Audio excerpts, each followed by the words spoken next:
important topic. Today's hearing examines why the United States must lead on trade, especially in the face of China's aggressive trade and investment agenda. Concerns about the Chinese Communist Party's global influence and predatory trade practices are not only shared by every member of this committee, these concerns are bipartisan and bicameral. We've seen firsthand how China seeks to weaponize trade to expand its influence and undercut U.S. workers and values. These actions should create a mandate for the United States of America to lead on trade issues. But unfortunately, such a mandate has seemingly gone unnoticed by the administration. Across the board, China seeks to dominate global trade and supply chains. They're using all tools at their disposal to advance their Made in China 2025 initiative. Today, we will hear why the United States must lead from a position of strength. We can do this by addressing the CCP's practices directly while simultaneously using trade programs, agreements, and other tools to show we are a reliable and attractive alternative for nations around the world. The CCP seeks to erode America's competitive edge through intellectual property theft, discrimination against American exporters and investors, and a wide range of advantages provided to state-owned enterprises within China. They have made no secret of their desire to replace the United States as the dominant global power. We cannot and will not allow this to happen. China continues to grow its global ambitions. Take, for example, the Belt and Road Initiative, which has become a tool for the CCP to trap partners in developing countries into endless cycles of debt and control. This is happening in every region of the world, from the Indo-Pacific to our own backyard, right here in the Western Hemisphere. No country is immune to this aggressive behavior. Partners like Australia, South Korea, and Lithuania have experienced this firsthand. While we can be encouraged these instances of attempted economic coercion backfired, Beijing continues its brazen attempts to bully nations into submission. In my view, there's no treading water on trade matters. You're either moving ahead or you are losing ground. And right now, we are losing ground while China forges ahead with a trade agenda that cheats to shape the global playing field in its favor. Our trading partners around the world are hoping the U.S. will stand up and provide a unified, bipartisan American trade agenda to hold the CCP and other bad actors accountable. We can do this while partnering in a deeper and more consequential way with our allies. The role of Congress cannot be ignored for this effort, which is why Congress must use its constitutionally given authority to set deliverables and provide critical oversight of all trade matters. Crafting a trade promotion authority bill to put Congress in the driver's seat, reauthorizing critical trade programs aimed at increasing American competitiveness, and continuing efforts to add consequences for China's trade practices are all things we can and should pursue right now. Our trade policy is at its strongest, its most durable, effective, sustainable, and inclusive when elected representatives are driving and shaping it. We saw this firsthand as this committee reinvigorated our North American trading relationships through the United States-Mexico-Canada Agreement, USMCA. We need to build on and replicate this important work, and I'm confident this committee can do so. I'm excited to get to work. With that, I'm pleased to recognize the ranking member from Oregon, Mr. Blumenauer, for his opening statement. Thank you much, Mr. Chairman. I agree with your enthusiasm and some of the optimistic things that we can do. We had similar hearings in the last Congress to highlight the Chinese government's state-led, non-market, anti-competitive approach that threatens American workers and business. I hope we can all agree that now is a time to move from rhetoric to action.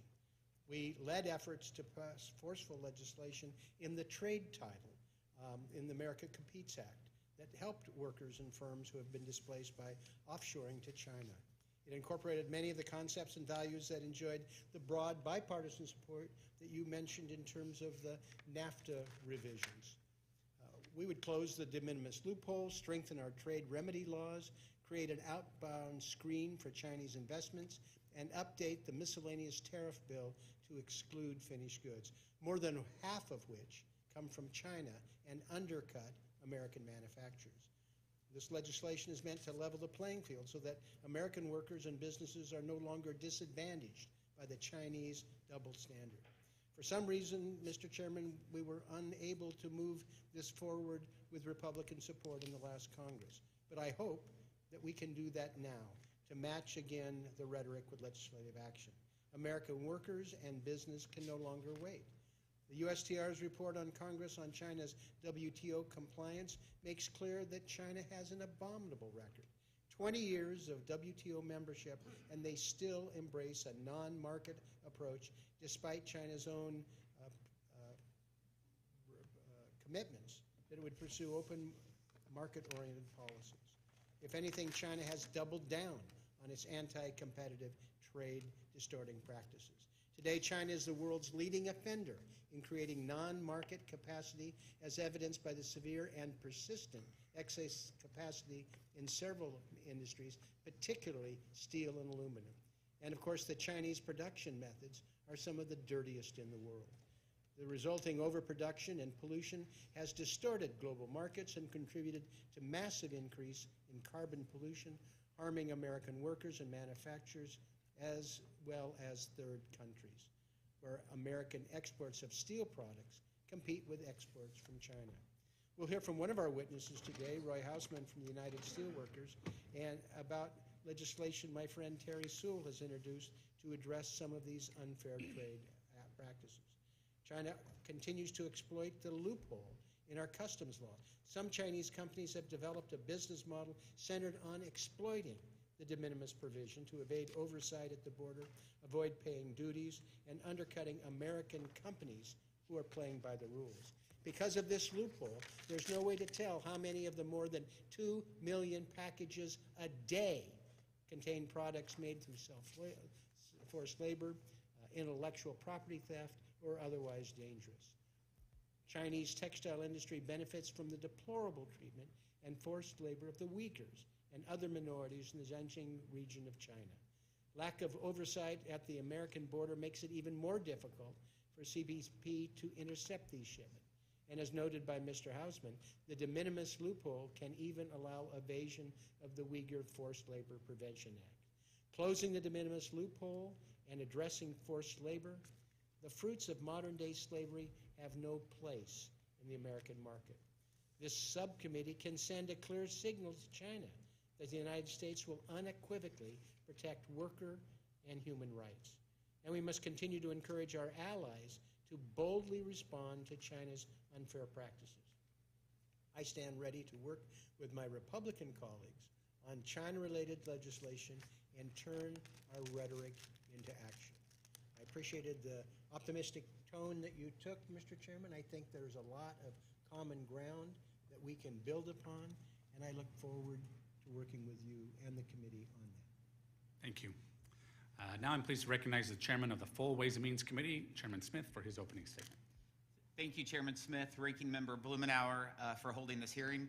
Today's subcommittee hearing comes at a time when Americans are increasingly concerned about the Chinese Communist Party and its harmful influence around the world, especially here at home. Republicans and Democrats often talk about our differences, but today we are here to share a common message. The folks who fuel, feed, and build our country have become collateral damage in China's aggressive trade agenda. It's time we stood up for them. It's time to combat China's human rights abuses, predatory trade practices, espionage, and theft that for too long have threatened our supply chains and cheated American farmers, manufacturers, families, and workers. As we sit here, the Chinese Communist Party is unleashing a wide range of aggressive tactics in its attempt to dominate critical supply chains, including massive industrial subsidies, forced technology transfers, and intellectual property theft. The CCP is spreading its harmful influence across the globe. I saw this firsthand in South America during my first international trip as Ways and Means Chairman. China is increasingly active, including in our own backyard, and a bipartisan response is needed. I'm concerned that the White House's decision to exclude Congress from trade only emboldens China and ignores the voices of the American people. Frameworks and dialogues are no substitute for congressionally binding action on trade. We ought to put workers and farmers at the center of American trade policy. Americans are still owed clarity and answers from the White House about China's compliance with Phase 1 obligations and plans to hold it accountable.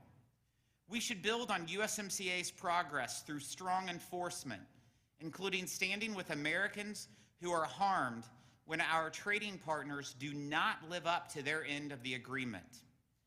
We should be developing a plan to use our authority over trade and to use our leverage as a nation to strengthen critical supply chains and reduce dependence on adversarial nations like China and Russia.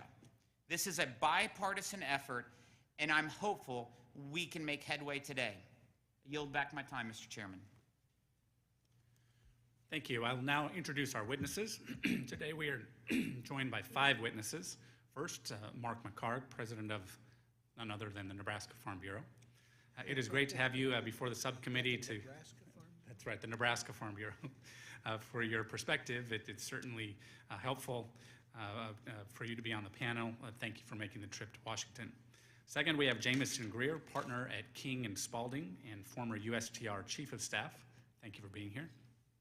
Third, we have Thomas Dusterberg, Senior Fellow at the Hudson Institute.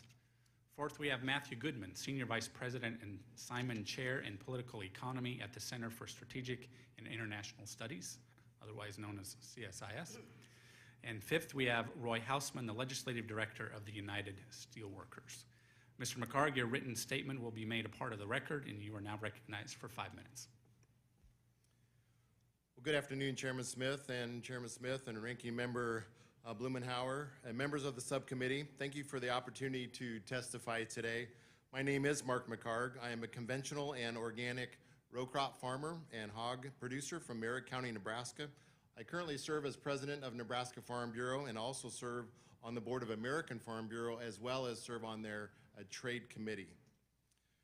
Nebraska Farm Bureau Federation is pleased to offer these comments on the current state of the agricultural trade relationship between United States and China.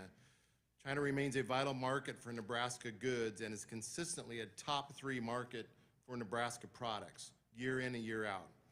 At the same time, America and Nebraska farmers and ranchers are also aware and are also concerned about the current geopolitical and national security concerns that exist between our nations. Prior to 2018, Nebraska's agriculture exports to China ranged about $936 million to a little over $1 billion. Currently, that equates to about 15% of Nebraska's total exports. The value at that time, prior to 18, was about $20,000 per farm. That would equate to my farm as well. In 2022, we set a new record of selling agricultural goods into China at $40 billion or so. When you divide that by per farm, that's about $55,000 per farmer or rancher in Nebraska.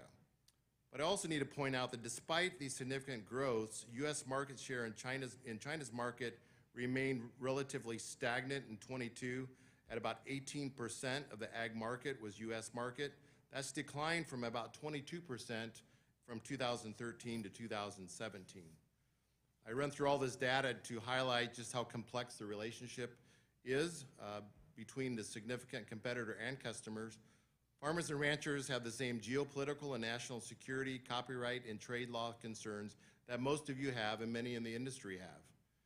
At the same time, China's role as a significant consumer of raw U.S. commodities, not just high-value processed foods, but raw commodities, they're also able to move grain and livestock markets any day by simply making an order, or in the case of 2018 or 19, not placing an order. Given everything happening in the world today, the United States should be actively working every day to diversify our list of trading partners.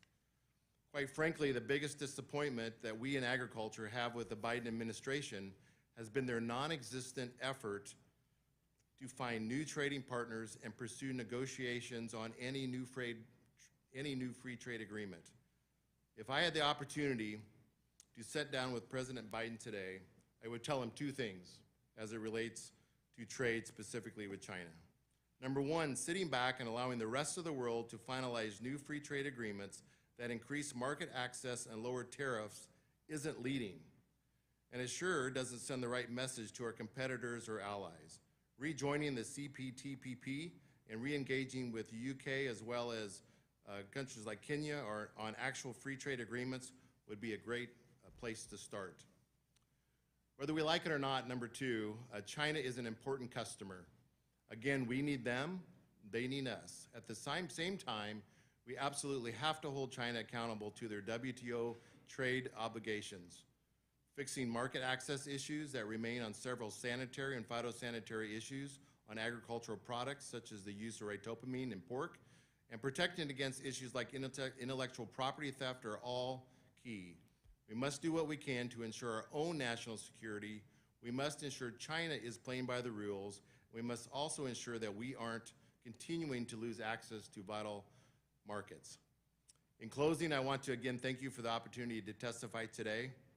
Trade is a foundational issue that serves on the basis for our modern global economy. It's an issue that helps lift millions out of poverty, and it's an issue that helps U.S. farmers and ranchers feed billions of families around the globe. At this time of continued economic and geopolitical uncertainty, the United States must tell the world we are open for business. Thank you for your time today. Thank you. Mr. Greer, you're recognized. Morning, Chairman, Ranking Member, and members. As Ambassador Lighthizer Chief of Staff, I had the opportunity to sit with him in many meetings with you and groups and individually and hear your nuanced and thoughtful views on trade. I'm happy to be here today. I should note before beginning that I'm appearing in my personal capacity and that none of my comments today can be attributed to any current or former employer or client. This hearing is focused on how America can be successful in our competition with China in the face of its aggressive trade and investment policies. Although certain companies or discrete industries have found some success in relying on China in their supply chains or export business, Chinese unfair trading practices have sapped the competitiveness of U.S. companies and workers, resulting in hundreds of billions of dollars in annual trade deficits with China. Economic studies estimate that the U.S. has lost at least 3.7 million manufacturing jobs, tens of thousands of factories, following China's accession to the World Trade Organization. WTO membership enabled China's meteoric rise, which has been fueled and funded by China's exports to and investment received from the United States.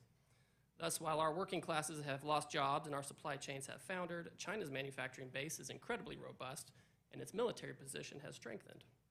These trends have a direct impact on the global balances of power and international peace and security.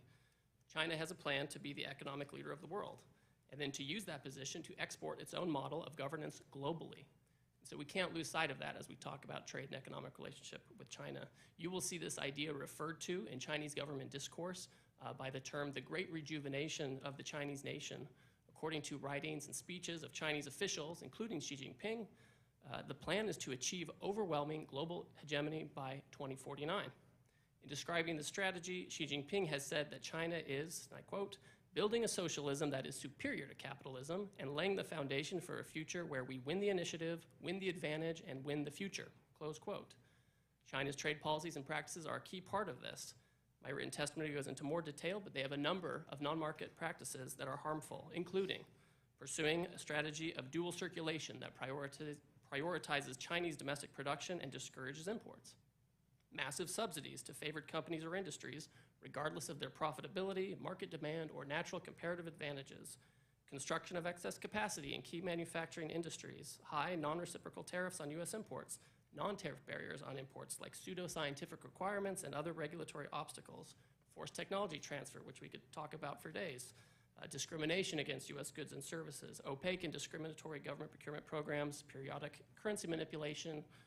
The list goes on. As I noted, these practices have contributed to the hollowing out of our own manufacturing base. The question is, what do we do?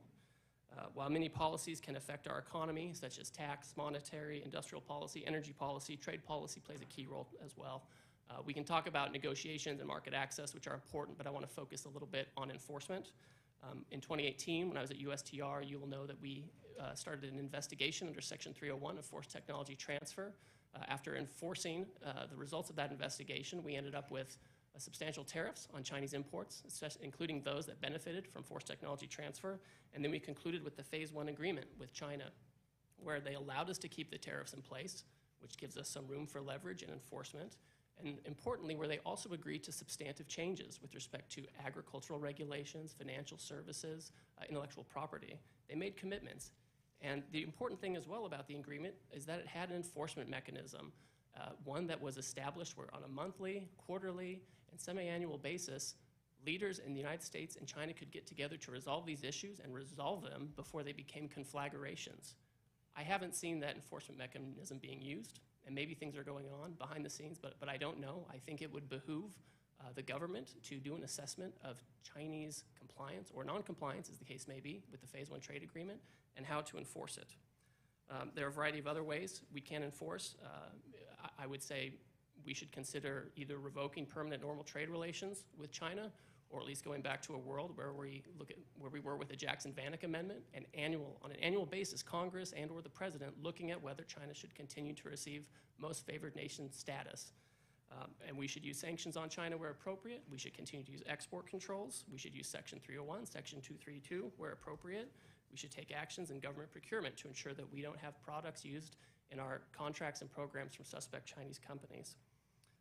I do want to note diversification of trade, which we just heard from Mr. McHarg. It's very important. I think we should engage in sectoral negotiations with places like the Philippines and Kenya and the United Kingdom to make sure we can get market access. We need to be very careful.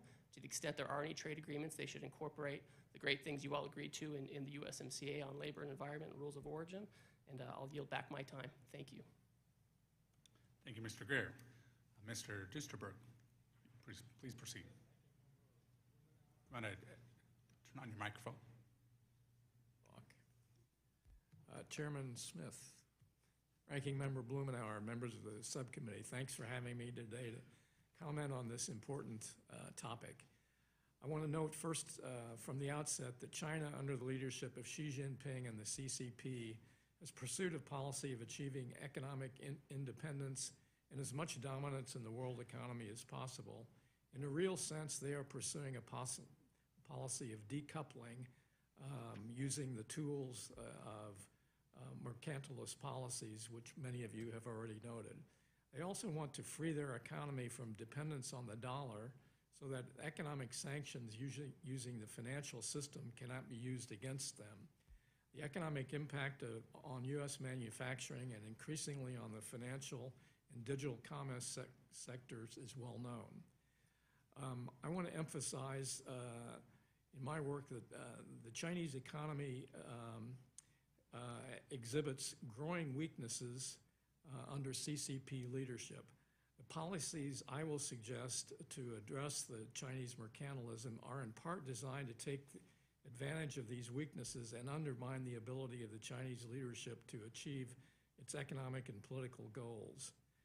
The IMF and the World Bank are both projecting much weaker growth in China, and I believe they underestimate this weakness. My written testimony has some detail about why I think the Chinese economy is weak.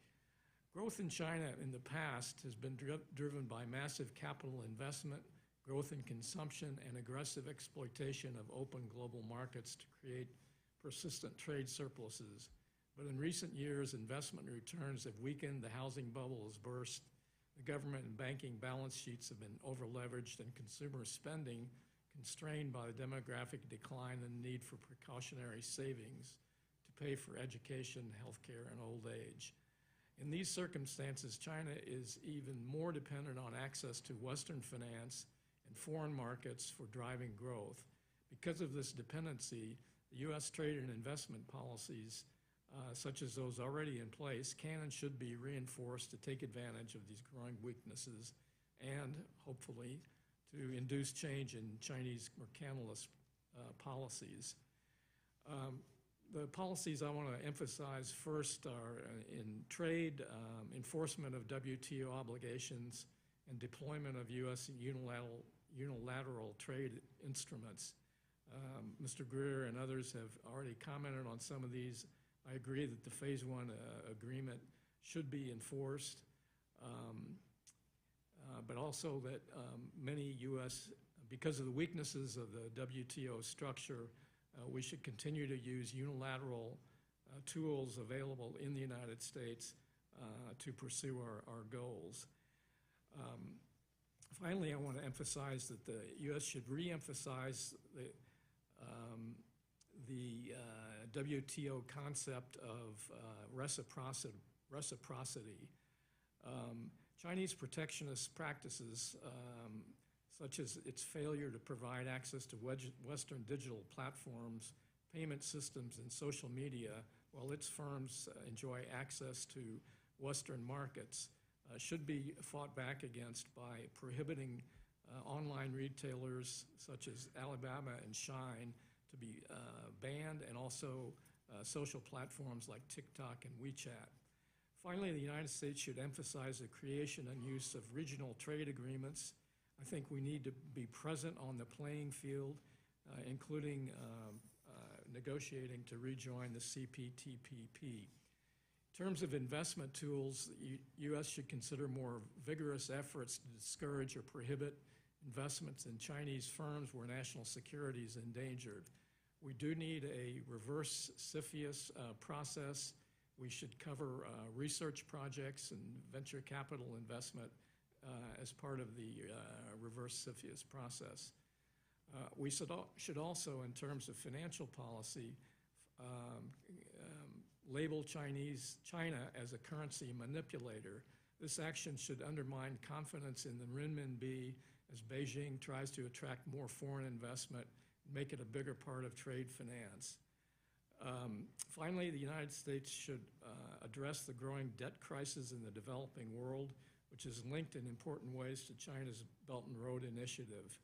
Nearly half of foreign debt in the developing world is now in the form of Chinese loans, which are normally at market rates and not subject to Paris Club negotiations. According to the IMF, up to 60% of the developing world countries show clear signs of financial distress, and at a minimum, the United States and allies should require China to participate in restructuring using Paris Club norms. Thank you, Mr. Chairman. Thank you. Mr. Goodman, please proceed. Thank you, Mr. Chairman, Mr. Ranking Member, distinguished members of the subcommittee. I was asked to talk about a recent CSIS report on China's economic coercion. I'll do that in a moment, but I'd like to first make two broader points about trade, if I may. The first is the United States needs trade. Trade creates growth, it creates jobs, it creates export opportunities for U.S. businesses, farmers, ranchers. Trade lowers costs for not only individual consumers, but for downstream producers that can then invest in more jobs. So yes, trade does dislocate some jobs, and we need a more robust set of domestic policies, real adjustment assistance, worker retraining, incentives for investment in new jobs to deal with that dislocation. But we should still trade. We also need trade agreements to amplify the growth, jobs, and cost reduction benefits of trade itself, but also for strategic reasons. Which leads to my second point. Frankly, we're losing ground in the critical Indo-Pacific region, which is what I mainly focus on, both economically and strategically, because we're not willing to negotiate formal trade agreements. When I say losing ground, I mean not only to China, but also we're losing the confidence of our own allies and partners in the region. Hear this all the time. Yes, we've offered the Indo-Pacific Economic Framework, or IPEF, which has some value, but our partners are skeptical about what's in it for them, and they want us back in formal trade negotiations. China is doing trade agreements. It's even applied to join the successor to the Trans-Pacific Partnership, which we created. Almost everyone else in the region is doing trade agreements. The United States is standing on the sidelines while new rules are being set and markets are being divvied up by others. We need to get back in the game. Another reason to do trade agreements, and the one I was asked to speak about today in particular, is to counter China's economic coercion. In our recent report, we looked at 8 case studies over the past decade plus, from Japan rare earths in 2010 to Lithuania today, and we concluded that China is a serial coercer using its growing market power to take swipes at our allies and partners for perceived slights to Beijing's interests.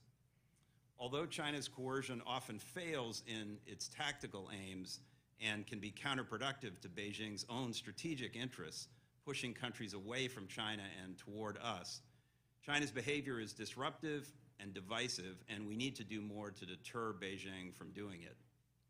There are two basic ways to deter someone from doing something. One is to make them fear punishment, and the other is to make them fear failure. Tit-for-tat retaliation is tempting, but it has three big problems. First, if it's proportional to China's typically low-level coercion, it isn't likely to change Chinese behavior. But if we escalate, we lose credibility. How much of a cost are we realistically willing to pay to defend other countries' bananas or wine? And finally, we found in our study that most of our trading partners don't want us to retaliate, since the bullying of them is likely to resume as soon as we leave the playground. In the end, we were drawn to a counter strategy of resilience and relief, helping partners find new markets, which makes them less exposed to China, and offering them relief if they do get coerced. Trade policy plays a role in both resilience and relief. By negotiating trade agreements, we expand partners' options and make them less fearful of losing China's market.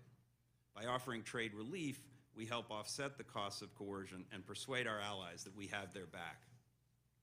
Combined with a number of other recommended policy responses in our report, we believe these resilience and relief measures will help persuade Beijing over time that its coercion won't succeed. So to sum up my main 3 points, first, the United States needs trade to promote our economic interests. Second, we need trade agreements to promote our economic and strategic interests, including countering China's coercion. And third, we need to get back in the business of negotiating trade agreements in the critical Indo-Pacific region. Thank you for your attention. I'm happy to take your questions. Thank you. Mr. Hausman, you are recognized. Chairman Smith, Ranking Member Blumenauer, thank you for the opportunity to testify today. The United Steelworkers, or USW, is the largest manufacturing union in North America, and our members mine and make everything from aluminum to zinc. Our union has highlighted for over 20 years concerns for U.S. workers, our local communities, and the weakening of our country's resilience caused by unfettered trade between the U.S. and the People's Republic of China, or PRC. Countering the PRC's trade and investment agenda starts by ensuring the American labor movement is at the table in a tripartite collaboration with business and government. Working together, we need to ensure our democratic ideals move across the globe as much as goods on ships and planes. The challenge cannot be underestimated, and we cannot compete using classic free trade tools developed in the 1970s with a naive hope that unfettered trade would push back authoritarian governments. Russia's invasion of the Ukraine and China's exports to Russia increasing by double digits last year exposed the limits of outdated trade models.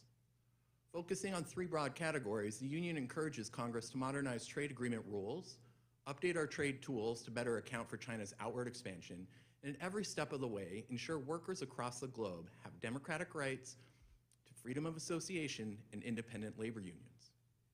Ongoing and recent trade initiatives provided building blocks for Congress to radically rework trade in a pro-worker manner. By focusing less on immediate profits and more building resilient communities, we must ensure goods and services across the globe are traded fairly. My written testimony goes into detail, but future trade initiatives will need to include items like the USMCA, added in USMCA, like the labor value content provisions and the rapid response mechanism. Future agreements should also ensure American global financing initiatives support U.S. procurement over those goods from the PRC. Other initiatives like the Indo-Pacific Economic Framework, or IPAF, have significant potential to modernize and facilitate trade without having to change domestic tariff lines. The union sees the potential of the framework, but urges Congress to monitor negotiations to ensure that we are defending U.S. workers and not inadvertently exploiting foreign communities.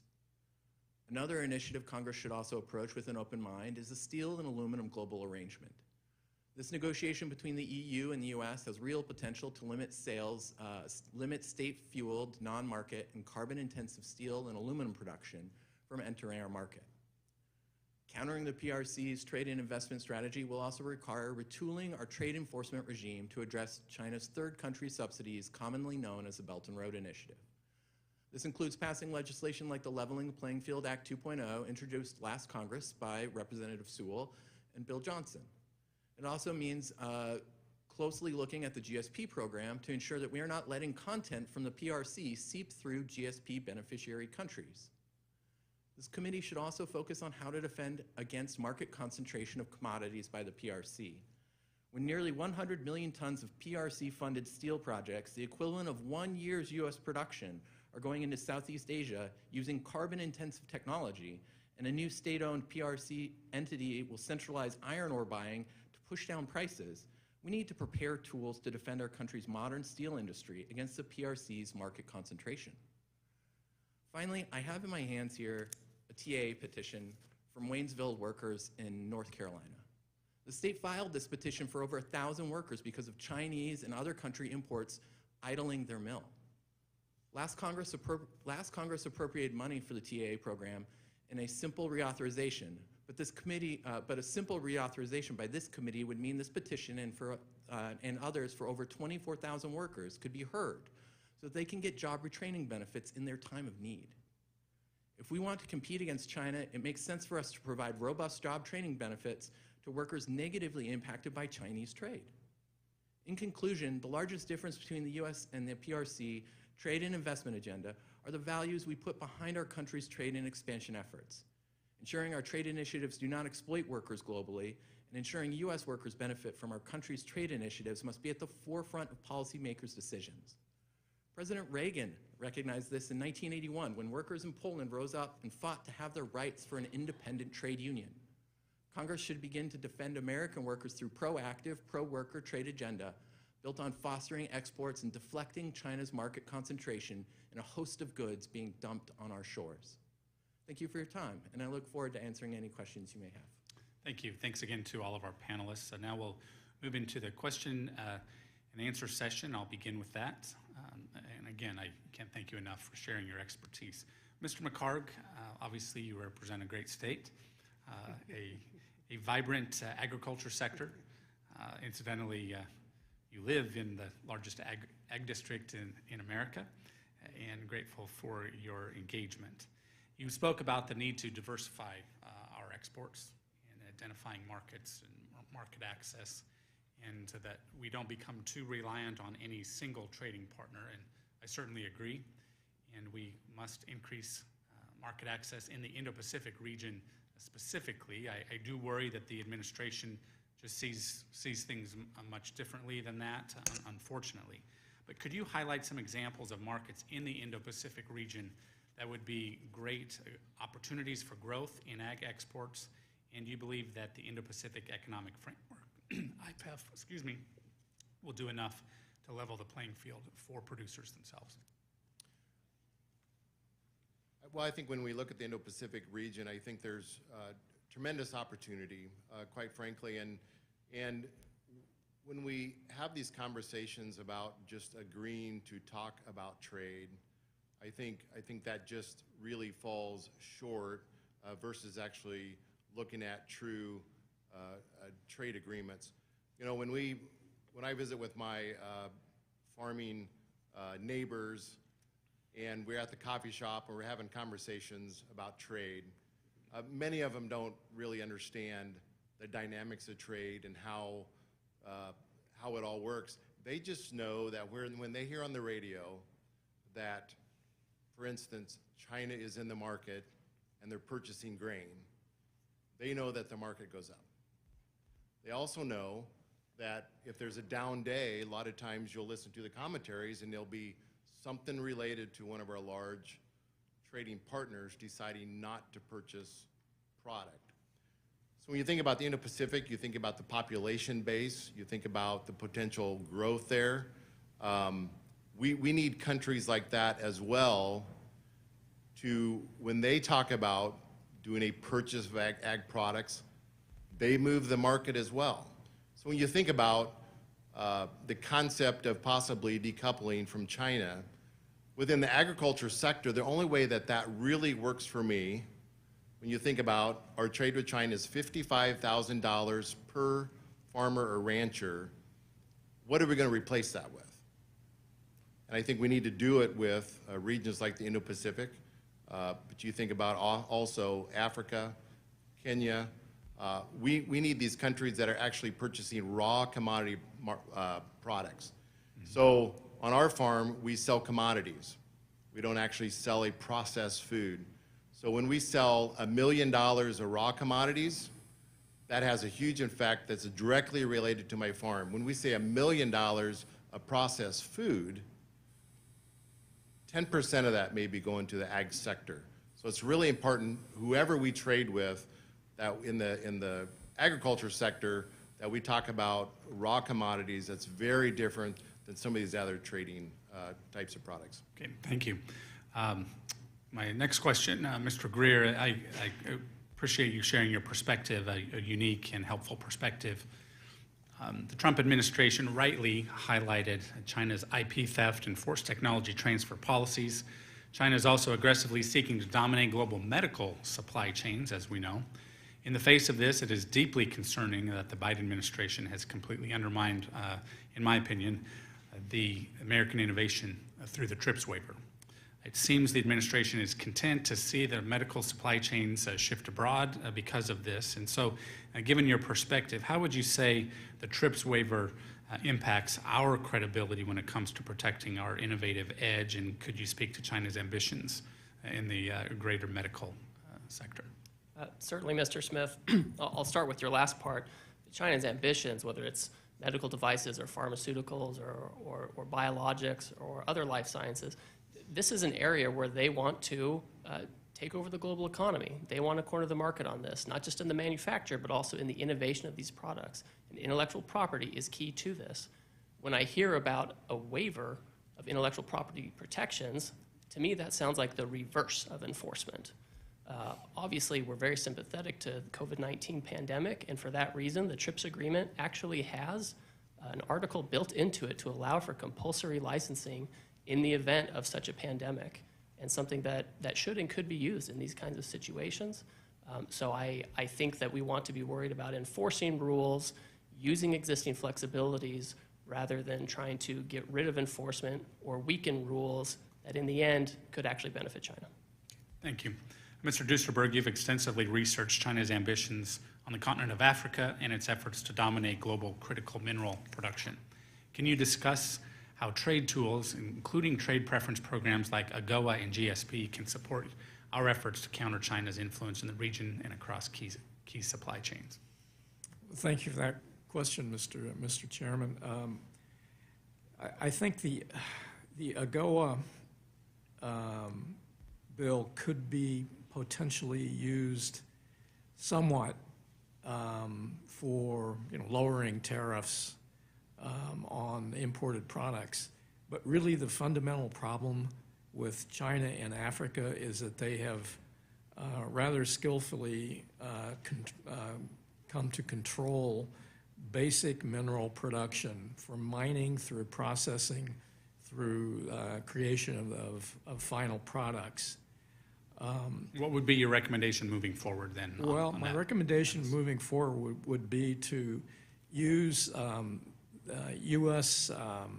AID in conjunction with partners in like-minded countries to encourage and help finance U.S. and allied investments in basic production in Africa.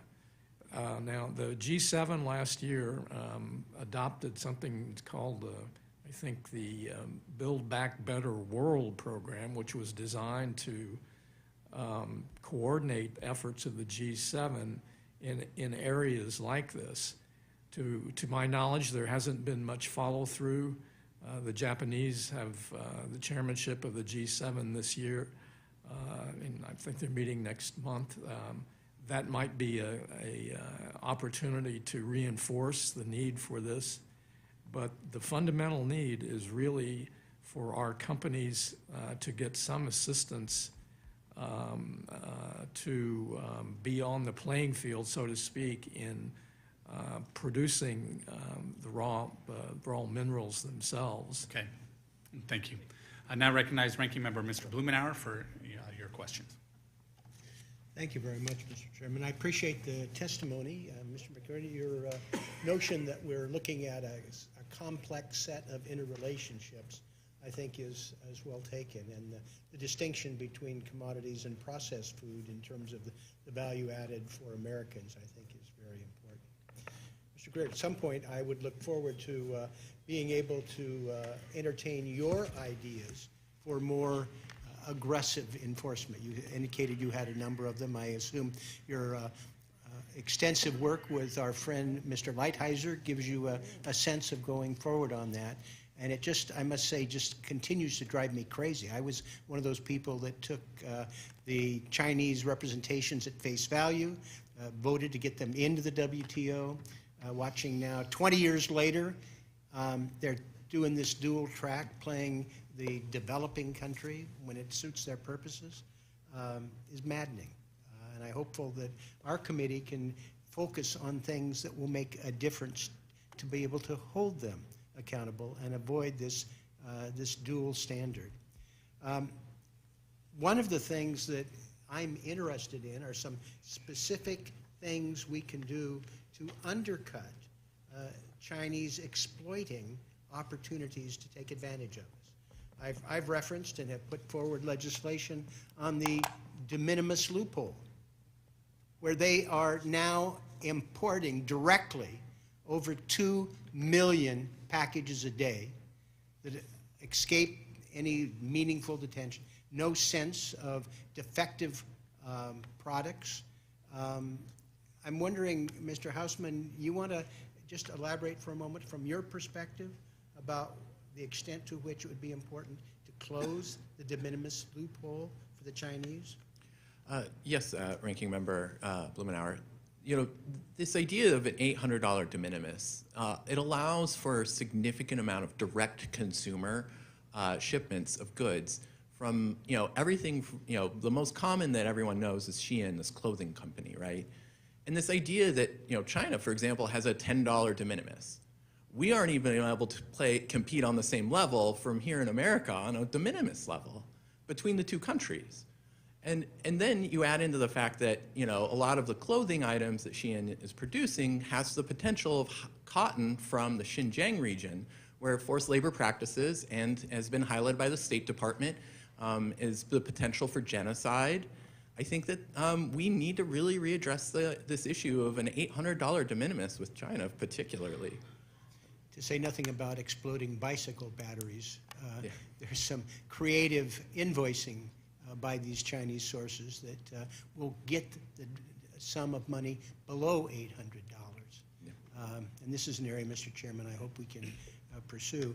But Mr. Hausman, taking advantage of the fact that you are representing workers who are in the steel and aluminum industry, I wondered if you could just talk for a moment about the global arrangement for steel and aluminum and a path forward to be able to deal more meaningfully with this wildly disparate overproduction capacity that the Chinese have generated and remedies that you would support.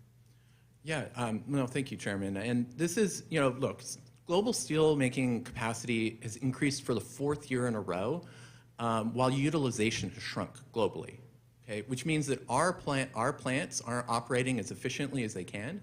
And in large part, this is because of China's fueling of the global steel industry. As I mentioned in my testimony, 100 million tons of new capacity is coming online in the Southeast Asian region. And it's primarily of a technology that's going to increase the carbon intensity by 3 times than its current levels in that region for the steel making. Now, when you add in this idea between the EU and the US, who are the 2 largest import share markets coming in, for steel commodities coming into the market, US has dealt with like a 20 to 30 percent import penetration for quite a while, over a decade. This idea that we could actually set up a club to allow us to push back on non-market and carbon-intensive steelmaking products will allow our workers and our companies, which have modernized, are playing by the rules, and recognizing that we need to reduce carbon emissions, but also push out state-powered and fueled steel production. Thank you very much. Thank you very much, Mr. Chairman. I appreciate it. Thank you, Mr. Buchanan. You're recognized for 5 minutes. Thank you, Mr. Chairman. I want to thank all our witnesses, and Mr. Gurr, I got to tell you, I really miss Ambassador Lighthizer.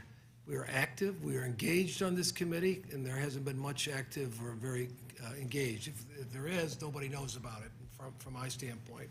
Of course, we passed USMCA, so we know we're capable. I thought we'd be lucky to get to 218 votes, and I think we got 380, very bipartisan measure. But we had a lot of momentum. I know I did a trip with Chairman Paul Ryan at the time of this committee to Asia with other members, and there was most of the countries that we met there wanted us to be active and engaged, to be a counterpunch to China, but obviously we haven't done much in terms of that either. I guess what's your thoughts as you sit back, you take a look at where we were, where we are today? What's the difference in the administration just from your expertise, from where you were sitting? I know leadership matters, and that's big, but beside that. Sure. Well, I will say we're in a position where I think the administration has embraced certain aspects of the Trump administration's trade policy. The Section 301 tariffs are in place. There seems to be a rhetorical, at least, agreement on the challenge with China. There's been, good movement, I think, on export controls and other things. Now, at the same time, we know that in order to have a pragmatic and robust trade policy, we have to balance a variety of stakeholders, right? We have our agricultural folks, as we've heard, are very dependent on export markets, not just China, all kinds of them. And then we have folks like the steel workers who have been really severely harmed by trade agreements in the past. And so we have to balance these. Mr. Greer, I got one other question I wanted to ask you real quick. According to the FBI estimates, China steals between 300 and 600 billion in intellectual properties, IP, from the U.S. every year. That's a staggering sum of money, and China steals it from us each and every year. Just last month, New York Times published a very lengthy article which reported how skillfully and savvy the Communist Chinese Party has become in its effort to steal our IP. I was there 20 years ago in Beijing with a business group, and it was one of the biggest issues 20 years ago, and we haven't made a hell of a lot of progress, it seems to me, in the last 20 years. What can we do to minimize that? Because that it takes a lot of money away from our companies, and we lose a lot of jobs as a result of it. It's a very, very continuous big issue. What's your thoughts? There are a couple things we can do. First, we have a phase one agreement in place where the Chinese have not only agreed not to do these things, which they've agreed many times before, but they've said we can enforce with that. And that doesn't necessarily have to be tariffs. Section 301 also allows fees on services, other restrictions on services. There are a variety of things you can do. The second thing is I think U.S. companies sometimes are hesitant to share this kind of information. There needs to be some kind of either requirement or ability for confidential reporting where they have to come forward to the U.S. government, but on a confidential basis, so we can get a better sense of the problem and how to deal with it directly. Mr. Goodman, let me ask you, like a lot of us, a competitor, I hate to say, I'm all for free trade, but I want it to be fair. And to me, we get played by the Chinese in a very big way. I think we export, the number I've got is 200 billion. They import 563 billion, $400 billion deficit difference. What is it, how do we get this level the playing field a little bit more, in your opinion? Because I think it's disastrous and outrageous. At the end of the day, it needs to be somewhat in the ballpark, and this is clearly, for a lot of years, 20 years, hasn't been in the ballpark. If they're not buying one thing, they need to be working with our farmers and ranchers and everybody else. So there should be some sense of fairness, and I don't see that. I haven't seen it for 20 years. What's your idea? Yes, thank you, Mr. Congressman. We certainly have a lot of work to do to make the Chinese market more open, more rules-based, and I think we need to continue to do that work to push them towards a direction that they were in 20 years ago when we bought this bet on bringing them into the WTO of reform and opening, and we need to hold them to that approach.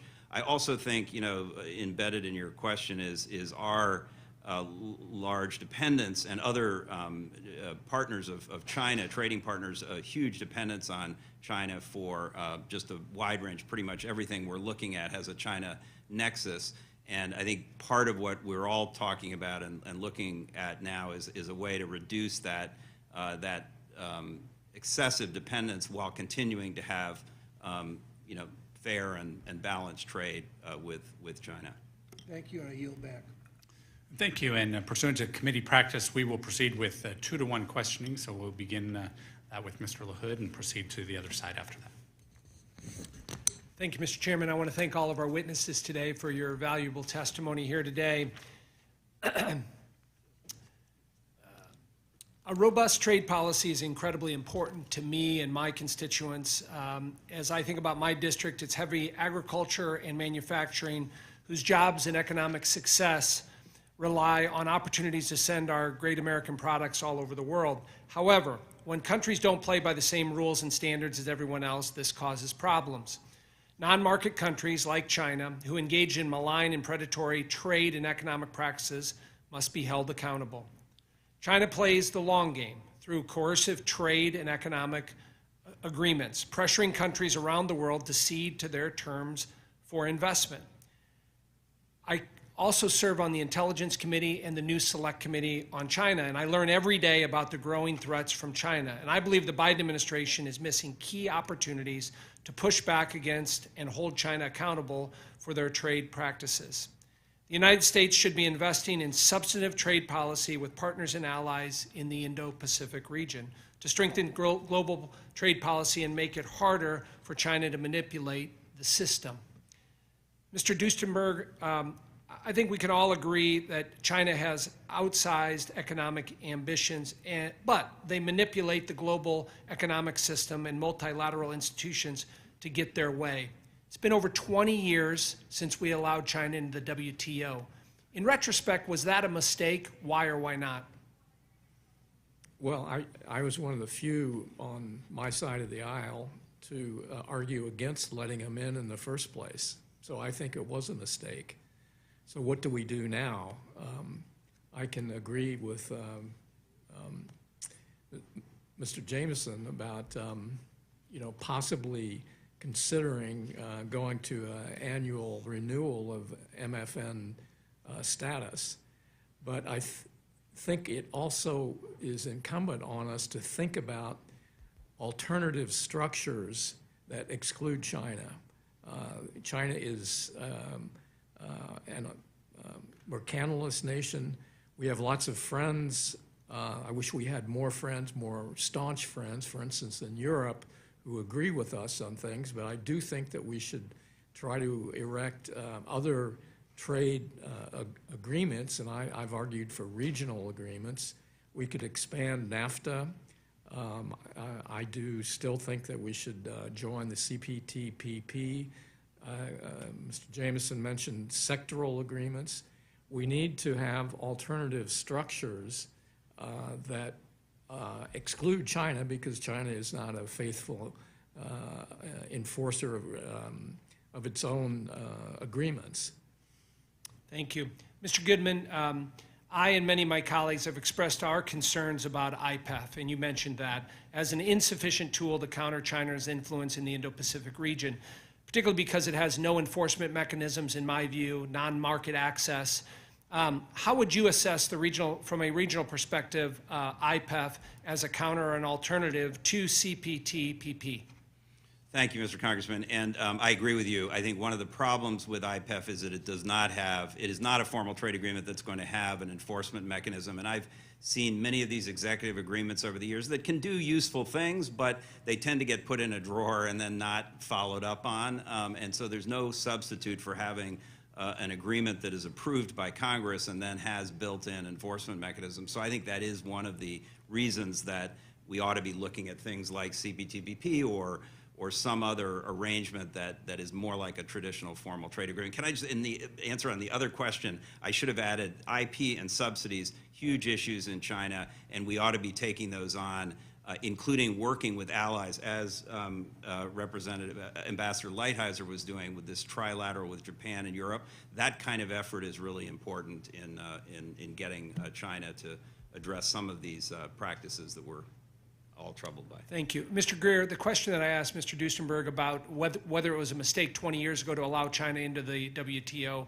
Do you have an answer on that, yes or no, and any other comments? The answer is yes. And I think we have data now, right? We have data. We can, at the time, like Mr. Duesterberg said, a lot of people said it was not a great idea, but went forward anyway. But now we have 23 years of data, and we can see the jobs that were lost. We can see the factories that were lost. And this isn't just fluff, right? There are economic studies from a variety of esteemed economists who have made this connection very clearly. So there's no question that it was a mistake, and it would be a mistake going forward to continue to think that we can somehow get them to change absent some kind of strong enforcement. Thank you. I yield back. Thank you, Mr. Higgins from New York. Thank you, Mr. Chairman.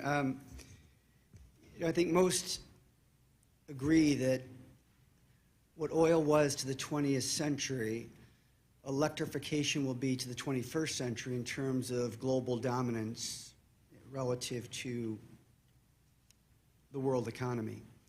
China is 20% of the world's population. It's a $17 trillion economy. It's 19% of the world's economy. The United States is 5% of the world's population. It's a $25 trillion economy, which is 24% of the world's economy. In this new era of global economic superiority, you're either the country that controls the supply chain, or you're the country that's controlled by the country that controls the supply chain. And the title of this hearing is Countering China's Trade and Investment Agenda, Opportunities for American Leadership. You know, China cheats on their currency, they steal our intellectual property, they treat their people poorly, and they treat their environment poorly. We do have to be tougher on China, but the United States has to be tougher on ourselves about China. What do I mean by that?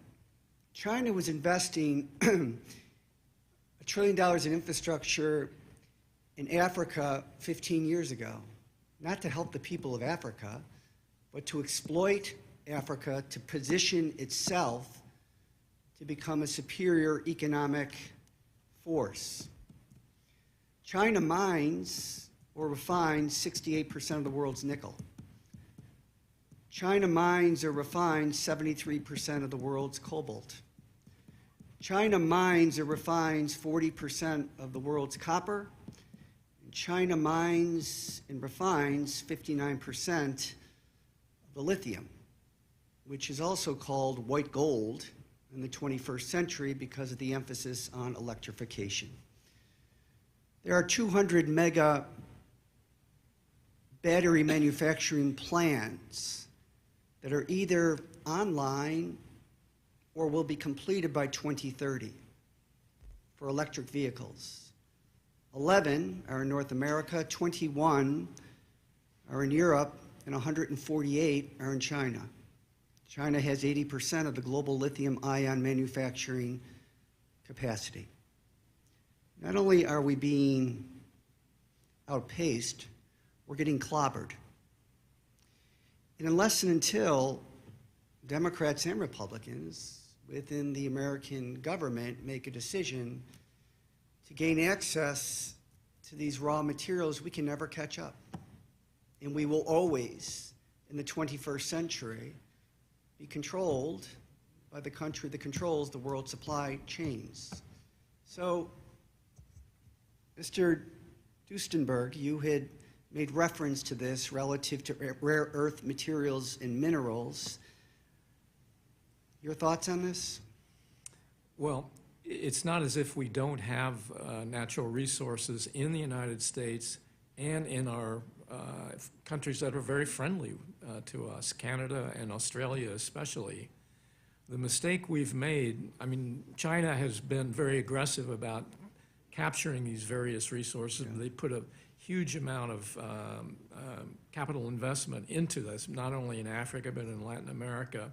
And they're actually buying lithium mines in Canada these days. We've been somewhat asleep at the switch and allowed subsidized Chinese industry to take over these industries.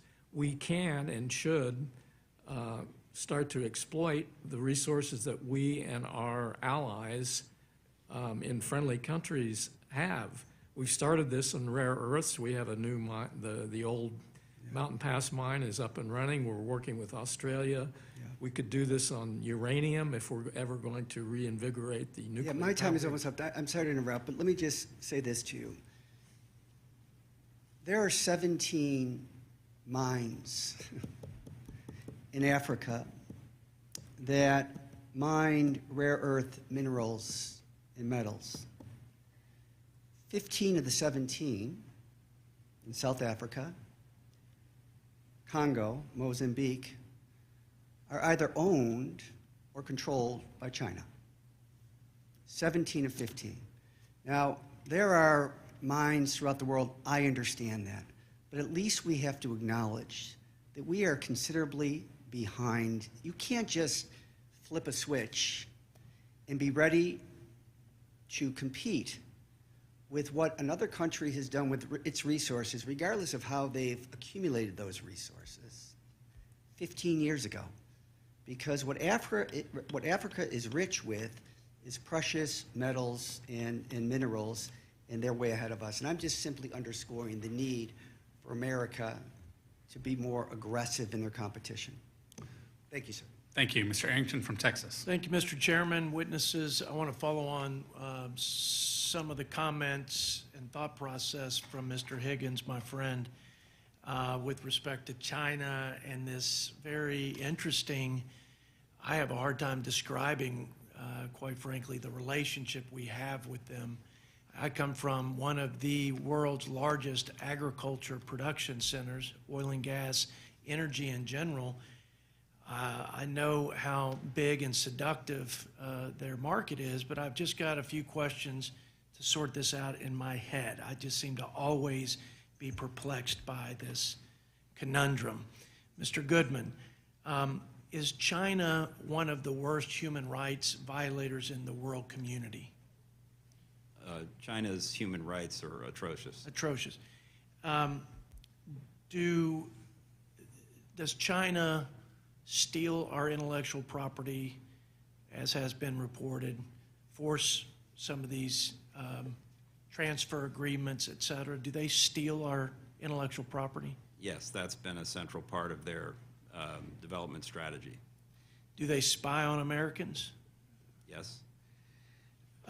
Do they align with other malign actors, other countries that don't share our values and would probably be considered adversaries of the United States and our allies around the world? Yes. Do you think China is our greatest adversarial threat? I think there's no question it's our biggest competitor and challenger, and in some cases an adversary that we could become enmeshed in serious problems with. And so it's a generational challenge. Are they a partner? Not right now, but we do depend on them. The reality is we depend on their market. We depend on their inputs for, as I mentioned, everything we're looking at has some China nexus. And we do need to talk to them, in part to avoid any miscalculation, misunderstanding, but also to talk about issues that affect everybody, pandemics, environmental challenges, terrorism, proliferation. There are many issues that we need to talk to them about. It seems to be quite a precarious situation to answer the first set of questions in the way I would have answered them as well, and I suspect most of the panel would have answered. And then when asked about their partnership, the response was, well, we need them. I'd say maybe the greatest challenge for one of the greatest challenges for our country, not just this committee, is to need China less until China changes its behavior. If that's possible, we thought it would be possible when we welcomed them to the World Trade Organization table. Mr. Greer, I was very impressed with Mr. Lighthizer and you and your team. I believe my Democrat colleagues are every bit as interested in continuing the good work we did with USMCA and having this free trade framework that we can then take throughout the world. We need to enforce it, and we need to replicate it, especially in the Indo-Pacific area, as has been discussed. But it seems like the missing piece is having a president that is very assertive and has made this issue of trade a priority. When it comes to negotiating with China, I think we were all pretty stunned that we were able to get to these purchase agreements and these structural reforms like phase one. What is the psychology of negotiating with China? Just for the benefit of this committee, if the president were listening, how do we approach China to best undo some of the things we need to undo in terms of supply chain dependence, and then forge forward with enforcing some of the agreements we have and then beyond? And then I yield back after your response. We have a saying in the United States where good fences make good neighbors, and I don't know if we'll ever be good neighbors with China, but we found that they really respected strong action and not as much hot rhetoric, right? I mean, I think sometimes we get those reversed. I think sometimes we pound our fist and decry things that deserve to be decried, but then we don't take action. I think actually the reverse works a lot better with the Chinese, is to be polite, be respectful, talk to them, consult with them, and take really strong action. They did not think that we were going to impose tariffs on them, and then we did. And then they didn't think we were going to do it again, and then we did. And then they came to the table.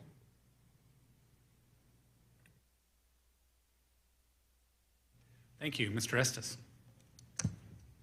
Well, thank you, Mr. Chairman, for hosting this hearing, and thank you to our witnesses for joining us today. You know, when it comes to China, there's a lot of bipartisan support for holding the Chinese Communist Party accountable and tackling their sinister advancement into other nations around the globe. So as this committee discusses ways in which we can compete with the CCP, being competitive in our own tax code is one way to ensure the United States is positioned as a global leader and pushes back on our adversaries. This is especially true when it comes to research and development. According to the R&D Coalition, the U.S. share of global R&D investments in 2019 was 30%, down from 33% in 2009 and 40% in 1999. Unlike the United States, China's global share of R&D investment has gone up.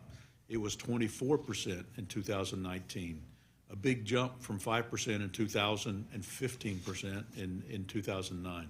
That means China's R&D investments have increased by 400% in just 2 decades. And what did they do to incentivize R&D? China's implemented a deduction of up to 200% on eligible R&D investments. And without actions to undo the U.S. research and development amortization tax provision that kicked in last year, China will go from having 2.5 times more favorable tax benefits for research and development to as high as 20 times more favorable in the United States. Research and development is critical for our competitive, yet without the right incentives, the United States is ceding research and development and in turn jobs to the Chinese Communist Party. But today on tax day, my colleagues and I are introducing much needed legislation to fix the R&D tax code that when passed will provide greater economic opportunities and reduce our dependence on foreign adversaries. The American Innovation and R&D Competitiveness Act allows for immediate expensing of eligible R&D costs, bringing us back to where we were just 2 years ago, and securing our dominance in research and development. Legislation is a bipartisan solution that I've introduced by my Ways and Means colleague, Congressman John Larson of Connecticut, as well as several Republicans and Democrat colleagues on the Trade Subcommittee today. Mr. Duesterberg, do you agree that having China continue advanced research and development while the United States slows R&D harms our economy and American workers? And is there a correlation between where R&D occurs and where jobs and manufacturing follows? Congressman, I do agree with the sentiment, and I agree with the need for your bill. I agree that R&D does produce results in terms of manufacturing and jobs especially.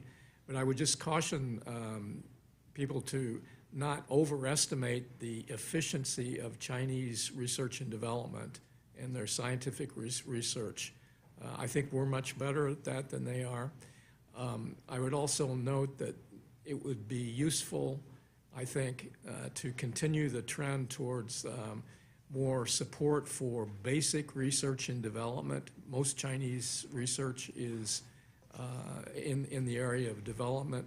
We are still world leaders, and the benefits that we received for instance, in the 1950s and the 1960s, when we were buying far and away the world leader in basic research, paid rich dividends in terms of manufacturing things like semiconductors, aerospace technology for many years to come. So I would also emphasize, in addition to the R&D tax credit, the need to continue robust support for basic research in the United States.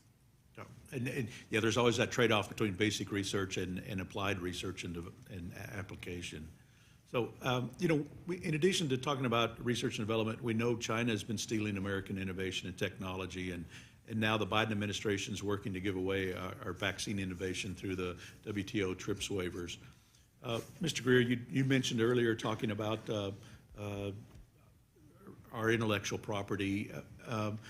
What are some more concerns, or do you have anything else to add to, and particularly your assessment of the Biden administration's stance on waivers and support for U.S. intellectual property?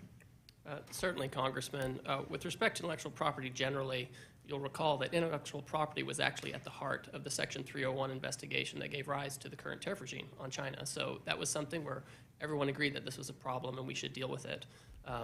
With respect to now with the proposed waiver, which I mentioned before, we have existing tools to deal with pandemic-style needs, and moreover, I think rich countries, the quickest, if we have an issue with vaccination, the quickest way is for rich countries to donate and get the vaccine to the countries, right? Thinking that we can parachute IP for free into a less developed country and a vaccine facility is going to spring up there, I mean, that just doesn't make a lot of economic sense. So I think we need to think of other tools to help these countries. Thank you, and I yield back, Mr. Chairman. Thank you. Next, I'll recognize Mr. Panetta for 5 minutes. Thank you, Mr. Chairman, Ranking Member. Mr. Goodman, let me talk to you real quick. Your organization has provided a number of examples how China seeks to use economic coercion to control its trading partners that can impact small countries and our allies as well. It's boycotted Korean automakers over missile defense agreements with the United States, blockaded Norwegian goods over Nobel Peace Prize awardees, and cut off infrastructure investments in Mongolia based on a visit by the Dalai Lama. In some cases, especially for smaller countries, the coercion works. However, you also note that these moves can backfire, causing more distrust of China. A couple questions here. In what ways can economic coercion have unintended consequences for China? What can we do to capitalize off of these blunders? And what are some of the ways in which we can increase the resilience of those countries that are so vulnerable to China's economic coercion? Thank you, Mr. Congressman. And yes, we looked at all this in this report that we put out a few weeks ago, and concluded that a lot of times China is trying to do something in the short term tactically to get somebody to take a sign off a door or not have a particular person visit their capital, and they don't even succeed at that level often. But certainly this longer term strategic effect that you're referencing tends to drive partners away. And I would say, the Korean government has leaned into us. You could draw a straight line from the coercion of Australia, the blocking of their coal, their wine, their lobster, to the AUKUS agreement, the Australia, UK, US agreement. I think that was the result of this. It was largely, at least, pushed hard by this coercion. So I think there's no question that China is its own worst enemy when it comes to this coercion, and we should find a way to take advantage of that. And the answer that we came up with was, to your other point, building resilience, helping our partners be less vulnerable and less subject to that kind of coercion from China, and to show them that we're a more trusted partner, both economically and strategically. Great, thank you. Mr. Greer, you suggested that Congress consider ending PNTR with China, given their history of unfair trade practices and non-market behaviors. Obviously, we got a lot of issues with China, but I'm concerned we've seen how this can play out. And what I mean is I know there's support for a phase 1 agreement with China, but I would note that despite some agricultural reforms, China has not taken meaningful action on agricultural biotechnology and required risk assessments for beef and pork. Now, you note that revoking PNTR will give us time to review China's status and put the onus on China to decide if it will change its ways or not. But given the history of our 301 tariffs, don't you think that this strategy will be successful? Do you think it will be successful? And why do we still have 301 tariffs? And why haven't those tariffs changed China's behavior enough to be rescinded? Yes, Mr. Congressman, I think everything we've heard today has really sharpened that we have a very unhealthy dependence on China. When you look at the Section 301 tariffs, our imports from China with respect to those items on which the tariffs are subject have decreased substantially. So we are now less dependent on China for those items. That's the kind of direction that we want to go in. You're exactly right that we want to worry about retaliation and things like that. It's not an easy answer, and I don't want to suggest that it is, but I think we need to make sure our exporters and agricultural folks are taken care of and that we are able to maintain that balance that's needed. All right. Now, Mr. Goodman, what are your thoughts on revoking PNTR, and what impacts do you think it have on the U.S. economy? I think this is a very complex issue because we are so dependent on China on the export and import side, and I think if what you're suggesting ultimately is a kind of a broader decoupling, I think that would be very costly for us. I think what we need to be doing is focusing on targeted areas where we have real risks and threats. That's why I think that the October 7th measures on advanced semiconductor and equipment were appropriate because we were trying to really effectively decouple and degrade China's capability. I think that's the approach we should be taking, is trying to find areas where we have specific risks and threats and finding ways to mitigate those. Thanks. Mr. Mahargu, just real quickly, sorry, I'm giving you a little bit of time. What SPS challenges are you facing specifically in China? What SPS challenges are facing specifically in Nebraska with China and other countries that we could diversify our export markets? Rotopamine is one of the products that we think that is completely safe, that's usable, that we are not using right now. I think that's one example. Great. Thank you. Thanks to all of you. I yield back. Thank you. Next, I'll recognize Ms. Miller from West Virginia. Thank you, Chairman Smith, and thank you all for being here today. Last month, a bipartisan group of my colleagues visited Mexico, Ecuador, and Guyana to learn more about the trade challenges and other issues that are facing our bilateral relationships in Latin America. The one issue that came up in each of these countries is the rise of China's Communist Party's influence throughout the region. When Ambassador Tai testified in front of our committee, I told her that the CCP is outmaneuvering us when it comes to trade deals in the Indo-Pacific as well as our neighbors in our own hemisphere. Unfortunately, the Biden administration is failing to react strategically and successfully challenge the growing Chinese influence across the globe. That's why I've been diligently working in Congress with my Ways and Means colleagues to develop policy solutions that will press the administration into action. We're working on redeveloping the U.S. trade leadership in the Indo-Pacific Act to put America back in the driver's seat in regional trade deals in Asia. I'm a lead sponsor of the Made in America Act, which will reshore pharmaceutical supply chains from China to opportunity zones in the United States. With these policies and many more, it is clear that the Republican majority is ready to act. Now we need President Biden to step up and deliver for the American people. Mr. Goodman, I'm concerned major trade deals in the Indo-Pacific, like the Regional Comprehensive Economic Partnership and the CPTPP, are putting U.S. exports, businesses, and workers at a major disadvantage. Both of these agreements are phasing in tariff cuts throughout the region, proving that every year the U.S. does not negotiate a real trade agreement, that we are falling farther and farther behind. Do you think IPEF goes far enough to help the United States compete economically with countries like China in the Indo-Pacific? And if not, what would you recommend we do better to compete? Thank you, Madam Congressman, woman, and I agree with your analysis that I think we are losing ground, and an agreement like the Regional Comprehensive Economic Partnership is diverting trade away from us and towards China, other countries in the region, and so we need to be back in this game. I think the Indo-Pacific Economic Framework has some promise. It's good 13 countries have joined us. The agenda is not bad, and if these discussions can lead to kind of be the tributary for us to get back into the major river of major formal trade agreements. In other words, they can develop the standards and the best practices that could then feed into an updated regional trade agreement. Then I think it could be useful. But in and of itself, as an executive agreement that is not going to have enforcement mechanisms, it's not going to have the incentives for our partners to want to aspire to these higher standards that we're seeking, I'm concerned it's not going to be enough. So we need to think about it as a way to feed into a formal trade agreement. That's a nice way to put it, but it's still just a polite suggestion. Mr. Greer, on our trip to Latin America, we learned the region is ripe for American leadership. Central America, in particular, can play a key role in countering China's trade and investment agenda. While I support CAFTA, I'm disappointed with the lack of growth under the agreement. The apparel trade has steadily declined over the life of CAFTA, while apparel imports from China have doubled, proving that CAFTA has left some sectors uncompetitive. What can we do to make apparel supply chains in the Western Hemisphere more competitive and resilient? And how can we support more growth and job creation in the region?